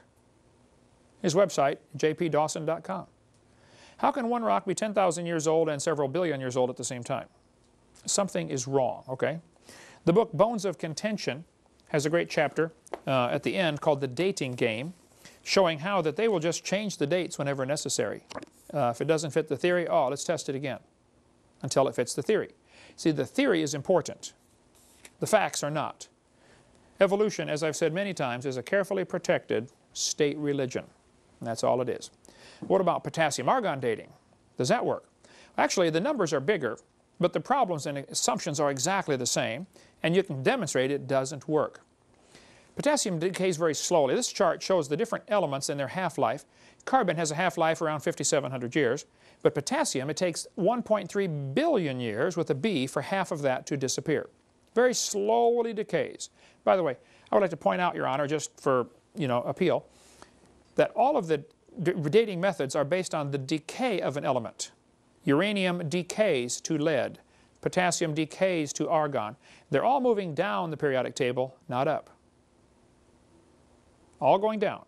Just point out, keep that in mind in case we need to appeal this case, all right? 80% of the potassium in a small sample of iron meteorite can be removed by distilled water in 4.5 hours. Well, if you can take out 80% of it in 4.5 hours, how can you trust any dates you're going to obtain by that? Canadian Journal of Earth Science ran an article and said, in conventional interpretation of potassium-argon age, it's common to discard ages which are substantially too high or too low compared to the rest of the group, or with other available data such as the geologic time scale. There it is. If you test a sample and its number's too high or too low or doesn't match the geologic column, it gets thrown out. Well, then why are you wasting your time and money testing it? You already know how old you'd like it to be. Give it a number. Pick a number. It's dumb. The KBS tuff, a tuff is a layer of ash or lava, or generally ash that has been packed and turned into rock. It's called tuff, T-U-F-F. K. Brenzenmeier had been dating these samples of with potassium-argon dating because here's the theory. When a volcano erupts, the rocks and stuff coming out is really hot and any gases in it should be able to escape. Well, potassium slowly turns into argon, and argon is a gas. They use it for welding over at the shop. Argon welding, you know. Argon's a gas. So since potassium turns to argon, when the rock gets melted and shot out of a volcano, all the gas escapes. And so the theory says, this new layer should have been, the clock is now reset. It is 0 years old. Even though when it was in the earth, it's, 4 billion years old. Now all the argon's gone because it accumulated this argon for millions of years, but now, poof, it melted and the gas is gone. So we can potassium-argon date this lava or ash or any volcanic material. Well, they had been dating this layer of ash named after K. Brenzenmeier because she did research on it. They said it's 212 to 230 million years old. All the scientists agreed that layer of ash is around 200 million years old. Until Richard Leakey came along in 1972, and he's digging around under the KBS tuff, and he finds a perfectly normal human skull. Everybody panicked and said, wow, how can you have a normal human skull under 200 million year old rock when man didn't even evolve till like 3 million years ago? That's not possible. And so they looked for things. Was this a burial? Did somebody dig through the rock and bury this person down here? Was there an earthquake? Is there a fault line near here someplace? Nope. All we can conclude is there's a normal human skull under 200 million year old rock. So, what do you conclude? Well, one group studied this and said, well, that proves aliens came here 200 million years ago. Would you just consider that maybe the rock's not 200 million years old? After they found out it could not be an intrusion or a burial or anything else, it had to be legitimately placed there. I mean, the person was buried under this ash layer. They took 10 more samples of the KBS tuff and dated them again. Keep in mind, they'd already dated them a bunch of times. And everybody agreed it's 212 million years old. But now they take 10 more samples and check them again and say, oh no, it's only 0.5 to 2.6 million. Well, that's way down from 212. Okay, they dropped the number way down. But they're still getting a 500% error from 0.5 to 2.6. This is not an exact science. See, back in 1770, they taught the kids the Earth is 70,000 years old. In 1905, they said it's 2 billion years old. By 1969, when I was a kid and they went to the moon, they brought back moon rocks and said, oh, wow, they're 3.5 billion years old. That was the official age, 3.5 billion. Today they tell, and by the way, they did it with potassium-argon dating. You can see the article here from the newspaper. Today they tell the kids it's 4.6 billion years old. Do you realize the Earth is getting older at the rate of 21 million years per year? That's 40 years per minute. While dates are always obtained with carbon dating or potassium-argon dating, dates that don't fit the theory are rejected. Only the correct dates ever get published. Well, then why are you wasting anybody's time? Why? It's not science. The original content cannot possibly be known. You can't know there's been no contamination. You can't know that the decay rates always remain the same. You can't know those things, okay? I'll give you a couple examples of potassium-argon problems, and then we'll take a little break. Basalt from Mount Etna in Sicily. By the way, I climbed on Mount Etna when I was over there in Sicily. They knew it erupted in 122 BC. They said they knew it erupted 122 BC. They were written records. When they potassium argon dated it, said it's 2.25 million years old. Excuse me? It should be like 2,000. When they tested lava from a Hawaiian volcano, they knew it erupted in 1801. The people watched it happen. That's the lava flow that covered our village, you know, 1801. It gave an age of 1.6 million years old. That's in 1968. Let's see if it gets better. Basalt from a volcano in Hawaii erupted in 1959. When they tested it, it gave an age of 8.5 million years old. Another volcano in Mount Etna from the 1964 eruption gave an age of 700,000. The 72 eruption gave an age of 350,000. It was erupting when I was over there in 2002, I believe. I don't remember. Lava from Mount St. Helens was tested, which my sister lives just 60 miles from there. They tested the lava from Mount St. Helens, brand new lava coming out of the volcano. Grab a sample. How old is it? They tested it 5 different ways and got 5 different numbers. All the way from 350,000 to 2.8 billion. Notice, all 5 numbers are different, number 1, and all 5 numbers are wrong, number 2. They're wrong. It doesn't work. So again, when you test a sample of known age, it's assumed to work, and if you test a sample of unknown age, it is, you know, we know it doesn't work when you know the age, but when you don't know the age, well, then they say it works. So it just doesn't work. And I'm tired of them using our tax dollars to call that science. That is not science. That's pure imagination. There's a whole bunch more in the book, Evolution Cruncher, if you want more on that, or in the RATE project book, Radioactive Isotopes and the Age of the Earth, if you want more. Or there's a whole lot of good stuff in Walt Brown's book, In the Beginning. He's a PhD in physics, Air Force Academy professor for years in Colorado. Got great stuff in here. I differ with him on a couple of little things. Of course, I differ with probably everybody on a couple of things. The only one right on everything, of course, is me. But we're trying to get them all converted. If dinosaurs drowned in the flood, have we found fresh dinosaur bones? Or are they all, if they're all fossilized, take millions of years, doesn't it? Well, first, it does not take millions of years for things to fossilize. We covered that on video number 6. But yes, some fresh dinosaur bones have been found. There's a great book out called The Great Alaskan Dinosaur Adventure about some guys that went up to northern Alaska and in the riverbanks up there in the Colville River on the north slope of Alaska, found frozen dinosaur bones. I talked to Les Zerby, my friend up there, who's been a missionary for years in Africa, I mean in Alaska. I was just up there a few months ago with him. He said he was there. He can drive right, fly his plane right to the spot, land there, and dig out some fresh frozen dinosaur bones if we'd like. But yes, they have been found. In journal Science magazine in December of '93, they said, reported an amazing preservation of the bones of a young duck-billed dinosaur found in Montana. Under a microscope, the fine structure of the bones was seen to have been preserved to such an extent that cell characteristics could be compared to cells of chicken bone.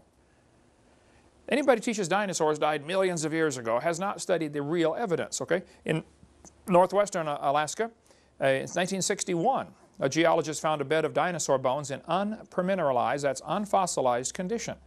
This is possibly the same bed that Les Zerby goes to. He offered to take me last time I was there, but the weather wouldn't permit it. We were going to fly up there for a couple hours and see this stuff. I'll go next time I get up there. In Prudhoe Bay, Alaska, which is way on the north slope near Barrow, Alaska, they found frozen dinosaur bones. They're as light as balsa wood and look as fresh as yesterday's dog bones. The structure was porous and the fossils were not mineralized, not fossilized. A Canadian Indian, Eskimo, in 1987 on Bylot Island up in northern Canada, found part of a lower jaw of a duck-billed dinosaur. It was in fresh condition. Joe Taylor, our friend from Crosbyton, Texas, has a website, mountblanco.com. He has dug up dinosaur bones before that are not fossilized. He's dug up dinosaurs all over the world. But in the summer of 2005, they found dinosaur tissue inside a T-Rex leg bone, and the dinosaur tissue was still soft. Now, the scientists are trying to figure out, like John Horner from Montana is trying to figure out how could they stay soft for 70 million years? The thought will never cross his mind that maybe they're not 70 million years old. Okay, he's already committed to that. And to say maybe they're only 6,000 years old or 4,400 years old from the flood would absolutely be anathema to them. They will never consider that. So now they're going to probably get a government grant and try to figure out how could they stay soft for 70 million years. They're totally asking the wrong question. The question is when they formed, not how they formed. Here's a picture from a magazine showing they found a fossilized dinosaur, still had what they thought, and I believe was confirmed, was the heart, soft tissue, fossilized in a dinosaur. Up in Alaska, they frequently find dinosaurs. Well, Alaska's cold. Reptiles don't do well in cold weather. But dinosaurs in Alaska? Not many, but a few have been found, and yes, it's true, some have been found that are not fossilized. You can do more research on that on your own, and we'll cover more on our college class when we get to that. If there really was a flood, I often get the question, well, where's all the humans? Why aren't there more human bones? There should be, bazillions of human bones buried. I mean, we find lots of clams, find lots of other animals. And it's true, of all the fossils formed, Jonathan, I don't know if you know the percentage. It's like 90% of all the fossils formed are marine organisms. Have you read something like that? 90 or 98. 90 or 98, animals that live in the water, okay? Very few mammal fossils are found, and very few, human fossils are found. Marvin Lubenow, in his book Bones of Contention, it's the best one I'm aware of on the topic. He's a creationist, but he spent years and years and years, like 25 years, studying all the human remains. He says there are about 4,000 human remains have been found. Now, and it's compared to clams, we find billions of those, or fish, we find billions of those. Why only 4,000? Well, there's a couple of things to consider. Why so few human bones are found? And by the way, they're all 100% human. Actually, the Neanderthals had thicker bones than we have. They were in much better condition. They were like, they say the average Neanderthal could pick up a football player and fling him over the goalpost. I mean, they were just incredible condition. The muscular structure must have been great. But when God made the world 6,000 years ago, there were two people, but it was full of plants and full of animals. 4,400 years later, it was still full of plants and full of animals and still not full of people. I have no idea what the population was at the time of the flood. This is just a pure guess with probably 1 billion people. If you figure they're living 900 years and having 70 or 80 kids per family, that's what you need, Tanya, about 70 kids, right? It would be a large population in a hurry. But let's just pick a number and say there was 1 billion. Why are so few found as fossils? Well, the purpose of the flood, according to Genesis, was to destroy man off the earth. That's why God did the flood. The Bible says there were giants in the earth in those days, and there were mighty men of old. So, I don't know for sure what that means, but I suspect that might mean the people were actually bigger before the flood came. We've covered on video 2 about some of the giant fossil skeletons that have been found. People 9 feet tall, 10 feet tall, 12 feet tall. I don't know if everybody was that big or not, but certainly it appears some of them were. So there are several theories of why so few human bones have been found. Number one, there were less people to be killed. There aren't as many people available. So you're not going to find as many bones of them. Okay? You're going to find more animals and more fish and clams and stuff like that. Secondly, people are smarter than animals. Well, some people. And they would tend to avoid drowning until the last possible minute. Whereas animals would get surprised and covered up and buried, the humans would figure out some way to avoid this. Plus, it probably took about 6 months to kill everybody. I mean, the flood covered the world, but it doesn't mean it covered the whole world instantly. It rained 40 days and 40 nights. And probably what we see today, the continental shapes and everything, obviously is a pure coincidence based on the water level. And everything was flexing up and down during the flood. We covered on video 6. So if the earth was totally different configurations, unrecognizable by today's globe, but as the crust of the earth is flexing up and down, the water's slowly coming up from the fountains of the deep that are broken open. The rain was 40 days, but the water kept coming up for 150 days. So if we start with the assumption that during the flood, there were high ground above water, may have lasted for 6 months. The high ground getting smaller and smaller, and people would run to high ground, and they also have the tide. The moon is causing the tide. The moon doesn't know or care that there's a flood on the earth. It's just, pulling the water up. So the tide may go up, cover an area, and then go down, and people and animals would run to the newly exposed island. Here's high ground, get over there. So we'd find footprints in these mud layers that then would get covered up with the next tide. I mean, every 6.5 hours, the tide changes. High tide to low tide, 6 hours and 25 minutes average. So as these mud layers are full of footprints, they bake in the sun just for a couple hours, enough to get a skin on them, and then a new mud layer washes in on top from the next tide. It is highly probable that during this flood, during these first few months of the flood, you would get thousands of layers deposited for multiple reasons we cover on video 6, and you may have footprints within each of these layers. We had a guy called into the radio program yesterday, the guy from Sweden that calls in once in a while, to our radio program, evolutionist. He says, well, we find layers of rock and footprints between the layers. He said, that proves each layer was exposed for thousands of years. No, that proves it was exposed for maybe 30 minutes, but doesn't prove it's exposed for thousands of years. So yes, it's possible to get footprints, and especially if you look at nearly all the footprints are run in the same direction. What would that mean? They're trying to avoid something. They're all going the same way. probably avoiding the flood water. And in Psalm 104, it says, the mountains arose, the valleys sank down. So during the flood, the crust of the earth was all broken up into plates. And they're much more flexible and movable than they are today. Today they're kind of locked into position as most of the water is gone that was underneath, that was lubricating this movement. So they could run to high ground, and then of course a couple days later that may not be high ground. Something else becomes high ground as the plates twist around. So second reason though, people are smarter and probably would avoid drowning. If they end up on top, they don't rot. I mean, they rot, they don't fossilize. How many buffalo got killed out west in the last 200 years? Like millions? None of them fossilized. See, things only fossilize if they're buried. So you could have a lot of humans get killed toward the end of the flood, or toward the middle of the flood, I guess, and not be fossilized at all. Thirdly, if humans were bigger, they would not be recognized as human. I mean, if you find a 5-foot thigh bone, you're not going to recognize it as a human. You're going to say, oh, it must be from a, a dinosaur, cave bear, or something. So those are the reasons why so few human fossils have been found. Fourthly, I'm not sure who's doing the counting. When they say 4,000 have been found, who's counting all these? Marvin Lubenow says that's what he can find in the published record.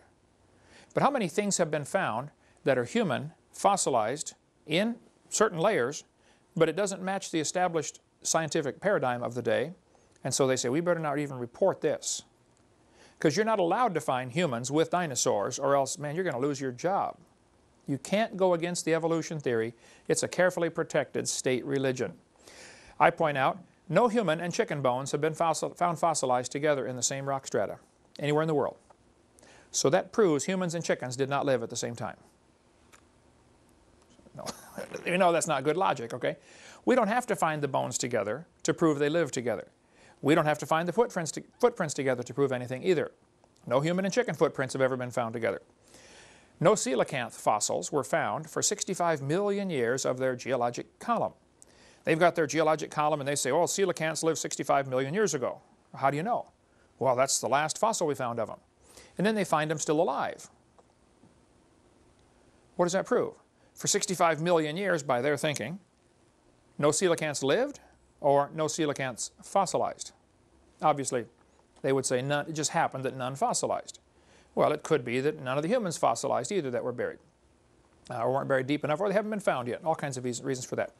I was in a debate with a former preacher turned atheist one time, the debate over Noah's Ark. One of his arguments was that Noah could not have built the ark like the Bible says, because the Bible says Noah covered the ark with pitch. And he said, Hovind, don't you know pitch is made from oil, and oil is a post-flood product, according to your theory. The flood buried this world. All these animals got buried and squished and turned to oil. So if oil came as a result of the flood, then how could Noah have pitch to cover the ark? Well, that's based on a common misunderstanding. In Genesis 6, it says Noah covered the ark with pitch, within and without. Make it with pitch. Exodus 2. Moses was put in a little basket covered with pitch. So what is pitch? The Bible says in Isaiah chapter 34, the streams thereof shall be turned to pitch, the dust to brimstone, and the land shall become burning pitch. It shall not be quenched. The smoke thereof shall go up forever. Pitch, according to the 1828 Webster's Dictionary, which is in the library there, pitch is made from tree sap. There used to be huge industries taking pine trees, baking them down, getting the sap out, and making pitch just for waterproofing ships. Kind of like varnish today, or spar varnish, or linseed oil. There are many oils and things made that don't have to rely on something from a flood. It doesn't have to be something that was destroyed in the flood. Pitch, according to the dictionary, the resin of pine or turpentine. And there were giant factories all over America producing barrels and barrels of pitch to sell to ships in the 1800s, 1700s, 1800s. It was common. You bring a few extra barrels of pitch with you. If you get a leak in your ship, you tar it. So it does not have to be from flood-related deposits. I'm holding in my hand, I don't know if you guys can focus in on that or not, this is a piece of slate, or shale, I mean.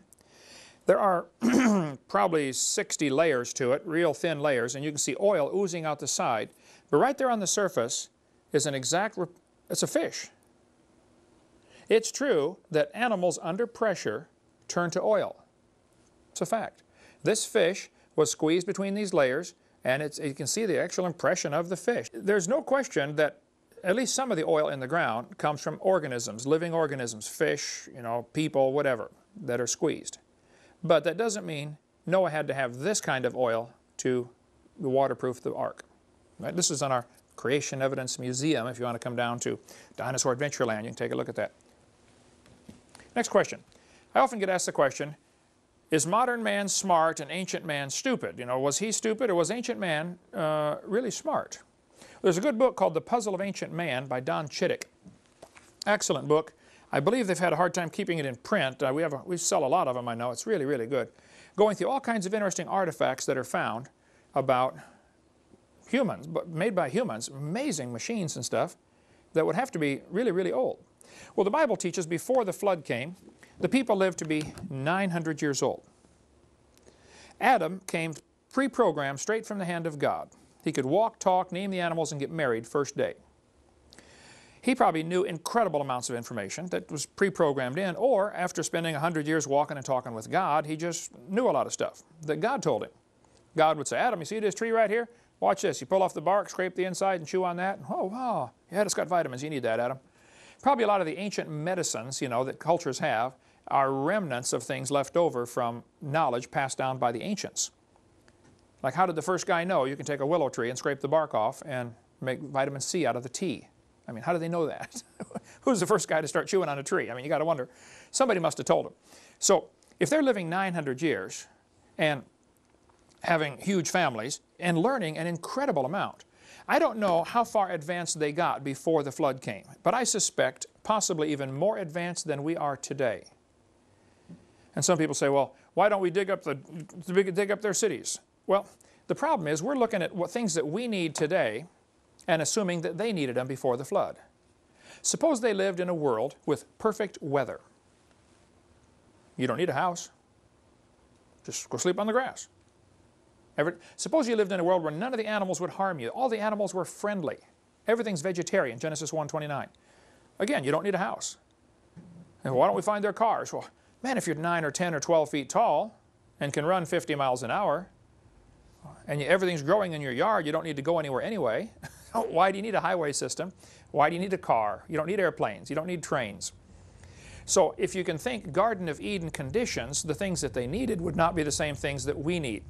After the flood, the people were still living to be 400 years old. So a lot of this knowledge would be retained. Now today, about the time you know everything, you're 80 years old and you die. Now you can't pass it on to anybody else. But if you could live to be 400 or 500, you could pass on your knowledge to your great-great-great-great-great-great-grandchild. So it'd just be a real different world back then. So a lot of this knowledge, I think, went to the grave. But in the old days, you could go talk to your great-great-great-great-grandfather and get advice. And he'd give you some really cool advice on how to do certain things. Many civilizations after the flood would arise very quickly. If you got a bunch of smart people, Noah's sons, having 15, 20 kids per family or whatever, and they're going to go off to this area and they're going to build their own civilization. Well, it wouldn't take them long as they've got high IQ. They might not have all the technology. They might have to make stone tools at first, until they can dig a hole to find the iron to melt it down to make the steel tools. They would know how to do it. It's kind of a Gilligan's Island situation. But within 50 years, you could build a civilization. You look at Robinson Crusoe, lands on an island. So after 20 years, he's got a whole, got a farm, got a house, got a fort, did it all himself, So yeah, it doesn't, especially you get smart people in situations like that, you can build a civilization in a hurry. It's interesting, if you study history, all of the ancient civilizations, the Babylonians, the Sumerians, the Greeks, or the Chinese, they just arose out of nowhere. Poof, there's a civilization. There's no evidence of this stuff they teach in school, of them going from hunters and gatherers and grunts and groans, caveman stuff, becoming civilized and building cities. There's no evidence of that. The farther back you go, it's all of a sudden, poof, there's the beginning of the Egyptian civilization, the beginning of the Chinese civilization, just like they moved in and built it in less than 100 years. So some strange things have been found in the fossils, as in the ground, that would indicate man used to be really smart. This little airplane, for instance, is in the Smithsonian, I believe. Right, yeah, in Smithsonian. It was found in a grave in Colombia. It's about 1,000 years old. But it's an airplane, quite obviously, with all the features of an airplane.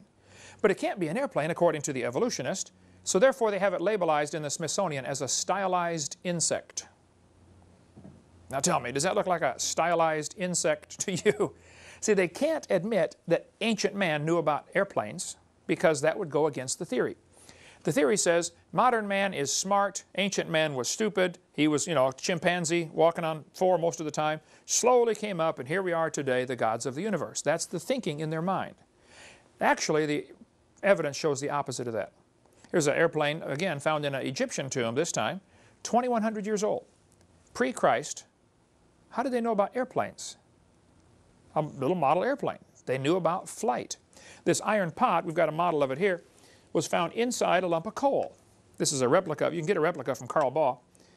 They're breaking open a lump of coal, and there's an iron pot inside. They examine the coal that comes out, and it's molded right to the pot on both sides. I mean, the coal formed around the iron pot. What would you conclude? That a coal miner dropped it? No, because then the coal won't be conformed to the pot. I would conclude that they had iron and were making iron vessels before the flood. During the flood, they got buried in a forest of trees and squished and turned to coal, and of course it's not going to affect the iron any. How do you get an iron pot in a lump of coal? Ancient man must have been smart, not primitive. In Peru, they've got giant stone walls like the one in the picture here. These stone walls are phenomenal. Some of the rocks in there are so huge, we can't even move them today. There's more in the Puzzle of Ancient Man about that topic if you want to read more, but one of the stones down in Peru weighs 20,000 tons. Now, to give you an idea how big that is, the largest crane on Earth today can lift 3,000 tons. I think they just built one in Japan, if I recall, for unloading ships. I just heard about it in 2003 or 4, that can lift 6,000 tons. There's something like that. That may be the new, somebody's going to say, oh, Hovind, you're wrong, it's more, 3,000 is wrong, you're lying. I'm not lying, I just don't know. I think it's 6,000 tons now, okay? But still, you've got stones up here that weigh 20,000 tons. How did they move that? Who did it and how did they do it? I don't think it's logical to say ancient man was primitive. They must have known something we don't know today.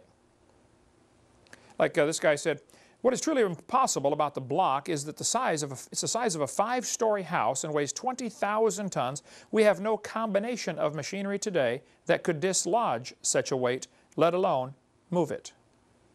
We can't even break it loose from the ground, let alone move it. We can't do it. This bell was found inside a lump of coal in West Virginia. The guy who had it on his desk for years later moved to Central Florida, and I've not been able to, he's an old man now, I've not been able to get a hold of him lately, so if you get his address, let me know. Because I think he needs to have that on display at a Creation Museum in Pensacola, Florida. That's what I think. This thing was analyzed, and they said, well, this is some kind of strange, old, like a Buddhist type god on top of here. But how could you find a brass bell inside coal? Ancient man knew how to work with all the metals. Bible says Tubal-Cain was an artificer in brass and iron. That's Adam's grandson.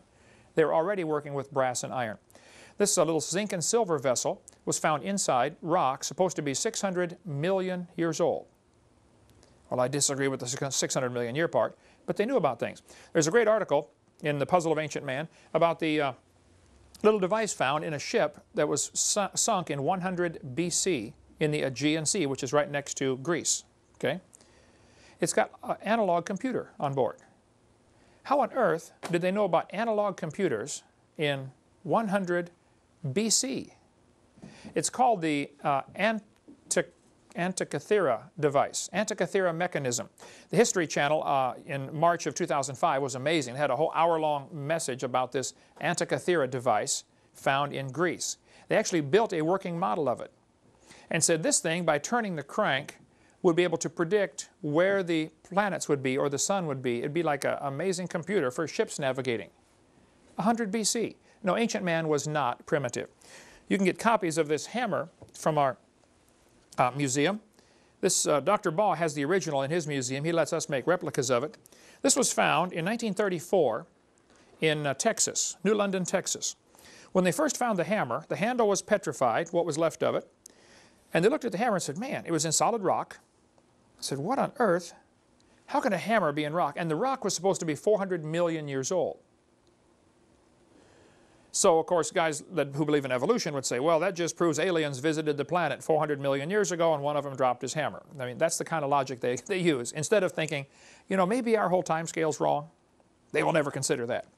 They cut a little notch in the hammer with a file in 1934 to see what kind of metal it was. It is still not rusted, the notch. It's a type of a stainless steel. Battelle Laboratory analyzed it and said it's 96% iron, 2.6% chlorine, and 3/4% sulfur. And then they said, you know, we don't think you can get those elements to combine unless you do it under a much stronger magnetic field. Probably the pre-flood Earth had a magnetic field 8 or 10 times stronger than what we have today. This was found in Iraq, this little battery. Quite a few of these were found. They knew about electricity 2,000 years ago. The Egyptians apparently knew about electricity. Here's a hieroglyphic showing snakes in some kind of chamber hooked with a wire going to a little generator of some kind. We don't know. There are two theories. One is they are using electricity to mummify the snake or do something, or they're using electric eels to produce the electricity. I don't know which way the electricity is going, or even if it's electricity. But I think we've got the wrong idea to say modern man is smart and ancient man was stupid. I think ancient man knew a lot. They knew about brain surgery. Quite a few skulls are found like this. This process is called trepanning. They would actually cut into somebody's head, and many are found with the hole healed over, which indicates the patient lived. Okay? I mean, cutting a hole in the head is no big deal. But some of the Ica stones from Peru show what appears to be brain surgery. Dr. Dennis Swift, that spoke at our boot camp in 2004, has some of the instruments, the hardened copper instruments that they would use for brain surgery, or for surgery, period. Okay? Ancient man knew how to do all kinds of things with people's heads, besides cut them open and let them heal. They made strange shapes to the heads. They apparently did heart surgery. From some of the Ica stones anyway, it appears that they're doing, you know, open heart surgery. Here's a guy with an artificial limb attached, so they knew about that. That would have been, you know, 2,000 years ago. This little machine appears to be some kind of steam engine. They might have known about some kind of power like that 2,000 years ago. They certainly knew about the wheel. This little cat was found on wheels to move around, a little kid's toy apparently, in some of the Inca Indian tombs. They certainly were smart as far as biology goes. This little spider is one of the, little nothing, it's 150 feet tall. It's one of the Nazca Line images. We cover some of that on video too, but they knew that to make this spider with no eyes, because it's blind, these little spiders are extremely rare. It's only 1/8 of an inch long, and it lives in caves, in the dark, in the Amazon, 1,000 miles away from where the drawing is. So they really knew about their biology. And they knew to make the one leg longer, and it's a correct leg too. Third leg down on the right side. That leg, during mating season, for 15 seconds, that one leg grows longer and exchanges DNA off the tip of that leg. And they knew that. So they were not ancient, not stupid. They were ancient, but they were not stupid. This Pira Reis map of 1513 shows Antarctica with no ice on it. How did they know to, first of all, how did they find Antarctica? How did they know to map it with no ice? Something was different, okay? This metallic sphere was found in South Africa. It has 3 parallel grooves around the equator, but it was found in what they said was pre-Cambrian material, 2.8 billion years old. Well, of course, I disagree with the 2.8 billion years. It's a human artifact, quite obviously, found in rock, supposed to be 2.8 billion years old. But see, rather than question, you know, maybe it's not 2 billion years old, guys like Michael Cremo, who wrote the great book on stuff like this, it's called OOPArt, Out of Place Artifacts, OOPART. He studies all kinds of these things. Now, he's a Hindu. Michael Cremo has the book Hidden History of the Human Race. He says this proves aliens came and visited the Earth 2.8 billion years ago. Rather than question, hey, wait, maybe the whole geologic column is wrong, they just, I don't know why, they're not allowed to question that. His book's called The Hidden History of the Human Race. It's in our library if you want to read that. Here's a mortar and pestle, you know, to grind wheat or grind flour with, grind corn. The problem is, it's in rock, supposed to be 33 to 55 million years old, way before man got here. So what do you conclude? Well, again, aliens came, visited the planet. These little spirals were found. The thing that's amazing about these little spirals, they're made of tungsten. Very difficult metal to work with, very difficult to refine. And these things are 3/10,000ths of an inch, 3/10,000ths of a millimeter in diameter. And it follows the perfect golden mean ratio. Same thing used in the Fibonacci sequence, 1 to 1.618. How do they know about that? A lot of these are found in Russia. Pavel, if you get over there, bring me some of these. I want some of these for the museum. These little amazing little spirals. There's all kinds of stuff on the internet about that if you want to read it. Well, what about the pyramid? Who built the Great Pyramid? If we're thinking ancient man is, dumb, how did they build the big pyramid? There are 66 copies of the original, apparently. There appear to be 67 of these giant stone pyramids found around the world. Who built them and why? Well, there's not much question on the 66 copies, who built them. It was the Egyptians or the, South American Mayan Indians or something. But who built that original one? The original pyramid is often called the Great Pyramid. It is by far the largest of the pyramids, and it's very different in that there are no inscriptions found in it, other than a few marks the builders apparently made. Put this rock on top of this one. But all the rest of the pyramids in Egypt have all kinds of hieroglyphics. This is King Herman, the greatest guy that ever lived, blah, blah, blah. Not this one. The greatest pyramid, the biggest building on earth by far, has no inscriptions. Who built it? Why was it built? Well, there are 4 theories about the Great Pyramid, and they fall into 2 general categories. One theory says it was built before the flood by some godly people, i.e. Adam, Enoch maybe, I don't know.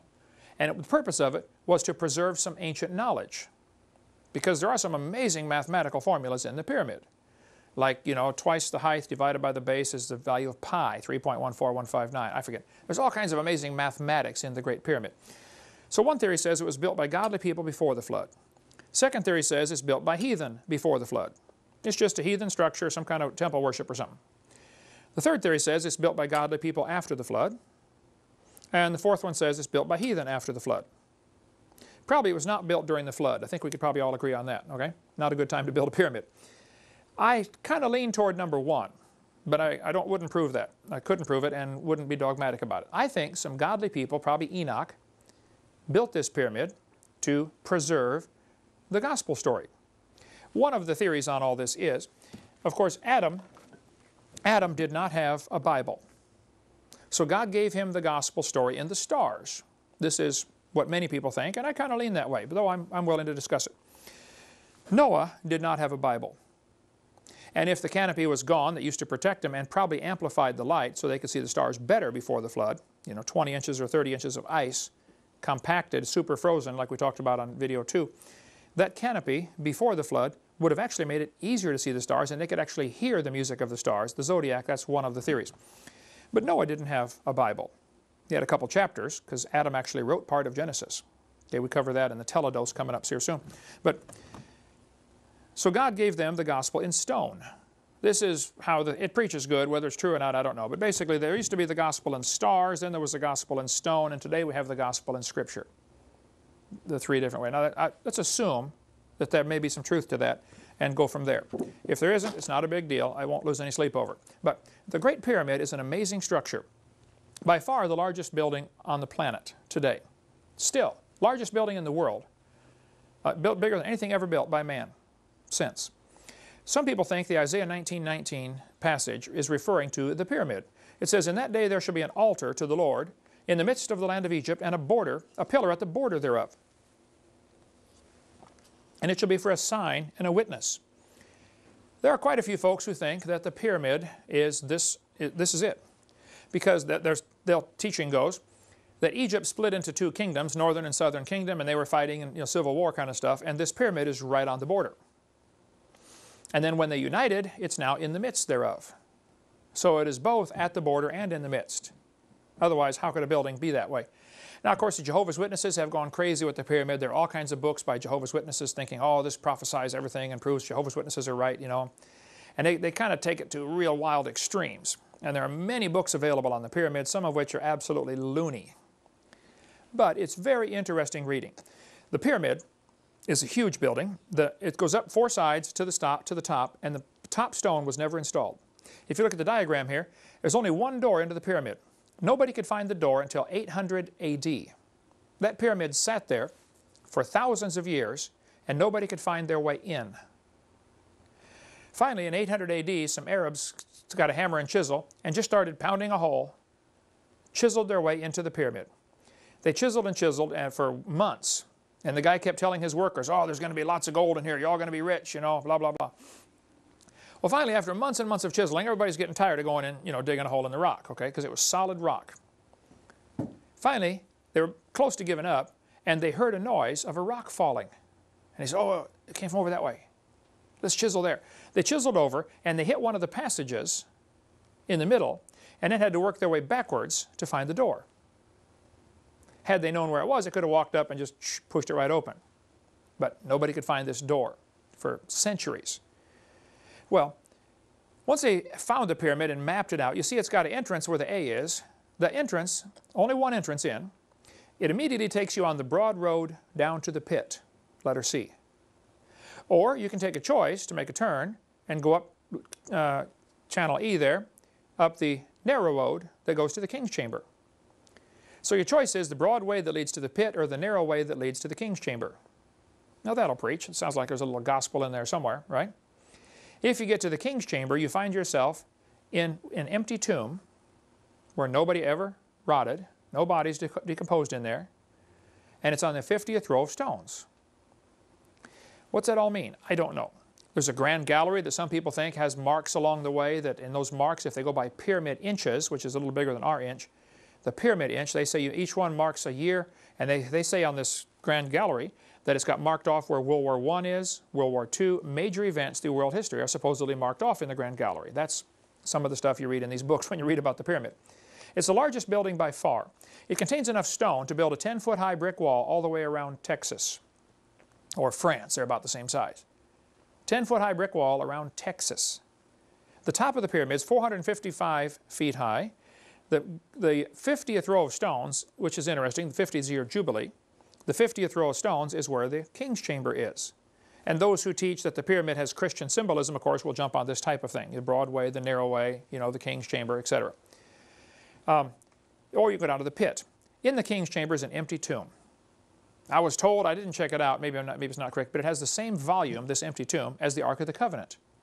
You take the length times the width times the height, it equals the volume of the Ark of the Covenant. Maybe somebody can check it out, let me know if that's correct. But originally, the pyramid was covered by 144,000 smooth, polished casing stones. Each one weighed about, I believe they said 10 tons were the casing stones. They fit together so tightly, in many cases you couldn't even find the seam. And in all cases, I was told, you can't even get a piece of paper between them. Imagine a 10-ton stone fitting together with the next one so tightly, you can't even get paper between it. No mortar. I mean, today we build brick walls and put mortar in there, and you can look at the brick on the house here, and some of them are straight and some of them are not too straight. The bricklayer's getting a little bit of a hurry. These stones are massive, and they didn't even use mortar, and they fit together flawlessly. And the top stone was never installed. And those who teach it's a Christian building or Christian principles in there say 144,000, Revelation chapter 7, 144,000. Bible talks about the whole body fitly joined together. And they'll say, see, this is evidence that has some Christian symbolism. Maybe it does, I don't know. Ephesians chapter 4, the whole body fitly joined together. Matthew 21 talks about the stone that the builders rejected. Now, the Great Pyramid never did have a chief cornerstone. Imagine the largest, neatest building on the planet, no cornerstone. Why would they stop one rock short? Why didn't they finish the job? Well, I don't know. There are a couple theories about that, but in Mark 12 it talks about the scripture. Scripture says, the stone that the builders rejected. Luke 20, the stone that the builders rejected, the same has become the head of the corner. This is obviously referring to Jesus Christ. In Daniel, it tells about the stone that was cut out of the mountain without hands and smote the image on the feet in the book of Daniel. Could this stone be Jesus Christ, who's going to make his own kingdom on the world? Revelation 21 talks about the New Jerusalem coming down from God out of heaven. There are those who teach that the New Jerusalem, the city, and the Bible tells us the great city, the holy Jerusalem descending out of heaven, will be clear as crystal, 4 square, and 12,000 furlongs. That's 1,379 miles. So there's going to be a city in Revelation 21 that is 1,300 or 1,400 miles by 1,400 miles by 1,400 miles. And everybody assumes it's going to be a cube. Maybe so, I don't know. But maybe it's a pyramid, because that's a structure that could also have those dimensions, and it would lie 4 square. And if it's a pyramid, pyramids only have 1 cornerstone right on top, whereas other buildings would have 4. So there are those who teach that the Great Pyramid is the New Jerusalem is going to be in the shape of a great pyramid, and Jesus Christ is the chief cornerstone, and he is the light of the world. And if the whole thing's clear as crystal, then the light just kind of translucent. The light goes right through. So He is the light thereof. The first 13 verses in the Bible starts off with this: the world has light, but it has no sun. The last 26 verses of the Bible, the world has light, but has no sun. He is the light thereof. And so maybe the pyramid is symbolic of that. I don't know. Hutchins got a good book on that if you want to read it. And of course, if any of this is true, it's obvious Satan would use this as a, pervert it for his use. And the Great Pyramid on the back of your dollar bill is a Masonic Lodge symbol, which has 13 rows of stones representing the 13 degrees in the Blue Lodge. The chief cornerstone is not yet in place, and many people say this represents Lucifer, and he's going to come down and establish his kingdom, when actually, God's going to establish his kingdom toward the end. But which one's right? I don't know. I kind of lead toward number one, but I wouldn't be dogmatic. The Bible isn't clear. Next question. The textbooks often teach the earth was a hot, molten mass. This earth science book says, as the earth formed, it was hot, and there were large pools of bubbling lava. Well, now the Bible says in Genesis chapter 1 that the Spirit of God moved upon the face of the waters. So, was the earth a hot molten mass and it slowly cooled down over billions of years, or was it created underwater, which means, of course, it has to be less than 212 degrees. It's not a hot molten mass. Somebody's wrong. Either the Bible is wrong or the textbooks are wrong about the earth being, hot molten mass. So what is the evidence? What's the truth about this? One of the neatest books on this topic is this one we referred to earlier by Robert Gentry, called Creation's Tiny Mystery. He spent years studying radiopolonium halos, which are little tiny rings. They are only visible with a microscope, and they're found in granites. Every type of granite all over the world contains these little radiopolonium halos, little tiny circles in the rock. Well, what are they? Well, polonium is one of the many elements on the periodic table. As polonium decays, it's radioactive, it's dropping to another level, it sends off little fragments, kind of like a hand grenade. The problem is polonium has a really, really short half-life, like 164 thousandths of a second. So if this was taking place in hot molten rock, it would decay, the polonium would decay, poof, make its little halo, and then the rock is liquid, so it would disappear, it would flow away. Just like the fireworks from the 4th of July don't stay there in the sky all year. It goes up, poof, makes a little ring, and then falls down. But if you could explode a hand grenade in a giant block of Jell-O, the fragments would go out and stick and be preserved. The only way you could preserve a ring, a halo, would be to do it in something that is, like a giant block of Jell-O, or in something already solid. The way to get these little polonium halos preserved, which are found all over the world, is to do it while the rock is already solid. Robert Gentry was writing all kinds of articles about this radiopolonium halo, saying, look, this indicates the earth was never a hot molten rock. And granite is an interesting rock. I don't think anybody knows for sure how granite formed. If you melt granite and then let it cool down, it does not turn back to granite. It turns to rhyolite. You can see a picture of rhyolite here. So all the granites have these polonium halos. What does that mean? Apparently, granite was the original created foundation stone. That was the original created rock. It's the only way to get these little halos in there that I know. You can talk to Robert Gentry. His website is halos.com and get much more of the technical information on this. So I think the evidence would point to the fact the earth was never hot molten rock. Then Nova TV program, they ran an article in summer of '05. They said, oxygen-18 found in 4.4 billion-year-old zircons show it had contact with large quantities of water. Why don't they get it? If these little zircon crystals, which are extremely tiny, have evidence, show us that they had contact with large quantities of water, 4.4 billion years old. I don't buy that, of course, for a second. But their own evidence ought to show them the earth was never a hot molten mass. Never. Often in seminars I get asked the question, what about global warming? Is the earth really getting hotter? Well, I don't know. I've lived on it for 53 years now, but to me it seems about the same as it's always been. But of course that's a short time frame compared to the big picture. According to the 1 Corinthians, it says the earth is the Lord's. God owns the world. Psalmist said, Psalm 8, when I consider the heavens, God made the heavens, and He made man to have dominion over them. Our job is to be the tenant. God's the owner, He's the landlord, we're the tenant. Our job is to take care of His earth. It doesn't belong to us, but we're supposed to take care of it. It belongs to Him. Now, Karl Marx, in his Communist Manifesto, gave 10 ways to destroy a capitalist country and turn it into a communist country. Number one was abolish private property. That was essential to destroy capitalism. Nobody's allowed to have private property. Well, if you read through the Bible in Leviticus 25, it talks about in the 50th year they have the year of Jubilee. You proclaim liberty throughout the land and everybody returns to his possession. There's a good link here between liberty and having your own possessions. See, if you own it, you control it. So if God created the world, He owns it. He controls it, and He's let man use it for His glory. And there are those who don't like that idea, guys like Karl Marx and communists. They think, no, the world belongs to us, you know, and we control it. There is no God. But in 1 Kings, it talks about having your own vine, your own fig tree, drink water out of your own cistern, running waters out of your own well. Private property is essential to liberty. And Peter Burrell said, we reject the idea of private property. Kids in school today are having pledges like this. Talk about stupid. This kind of stuff's on the walls of many public schools. I pledge allegiance to the earth, which I do love and depend on, and to all life on land, air, and sea, which is as much a part of earth as me. This one says, I pledge allegiance to the world, to care for earth, sea, and air, to honor every living thing with peace and justice everywhere. Jacob Redstead told me a couple years ago, he said when he was in 3rd grade in elementary school in Minnesota, his teacher, Miss Klophocky, took down the American flag and had the 3rd graders pledge to the earth instead. Can you imagine? Boys and girls, we're going to pledge to the world today. We're starting these kids in 3rd grade. Half the cartoons on Saturday morning TV now are that kind of way, you know.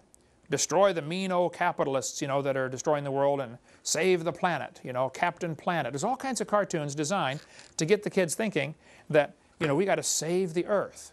Well, I am against pollution and I'm against destroying things unnecessarily, okay? But the real purpose of this environmental movement and the big scare about global warming is not to save the earth. The purpose is to establish communist plank number one, abolish private property. They want you to have to get a permit to cut down a tree on your own property. One guy in California had this tree was growing, obviously, into his house. And it was crushing the front porch. The house was 100 and some years old. And it had been planted and the tree was growing and was caving in the front porch. So he went to get a permit to cut down the tree. And they said, you can't cut down the tree because, you know, the trees are protected. He said, well, then I need to get a permit to remodel my porch. They said, no, that's a house is 100 years old. That's a historic building. You can't remodel the porch. But there's a good book on the global warming question if you want to read more. It's called Facts, Not Fear. I'm sure it's available lots of places, but Marilyn Quayle, Dan Quayle's wife, the former vice president, wrote the foreword to it. What is the real evidence about global warming?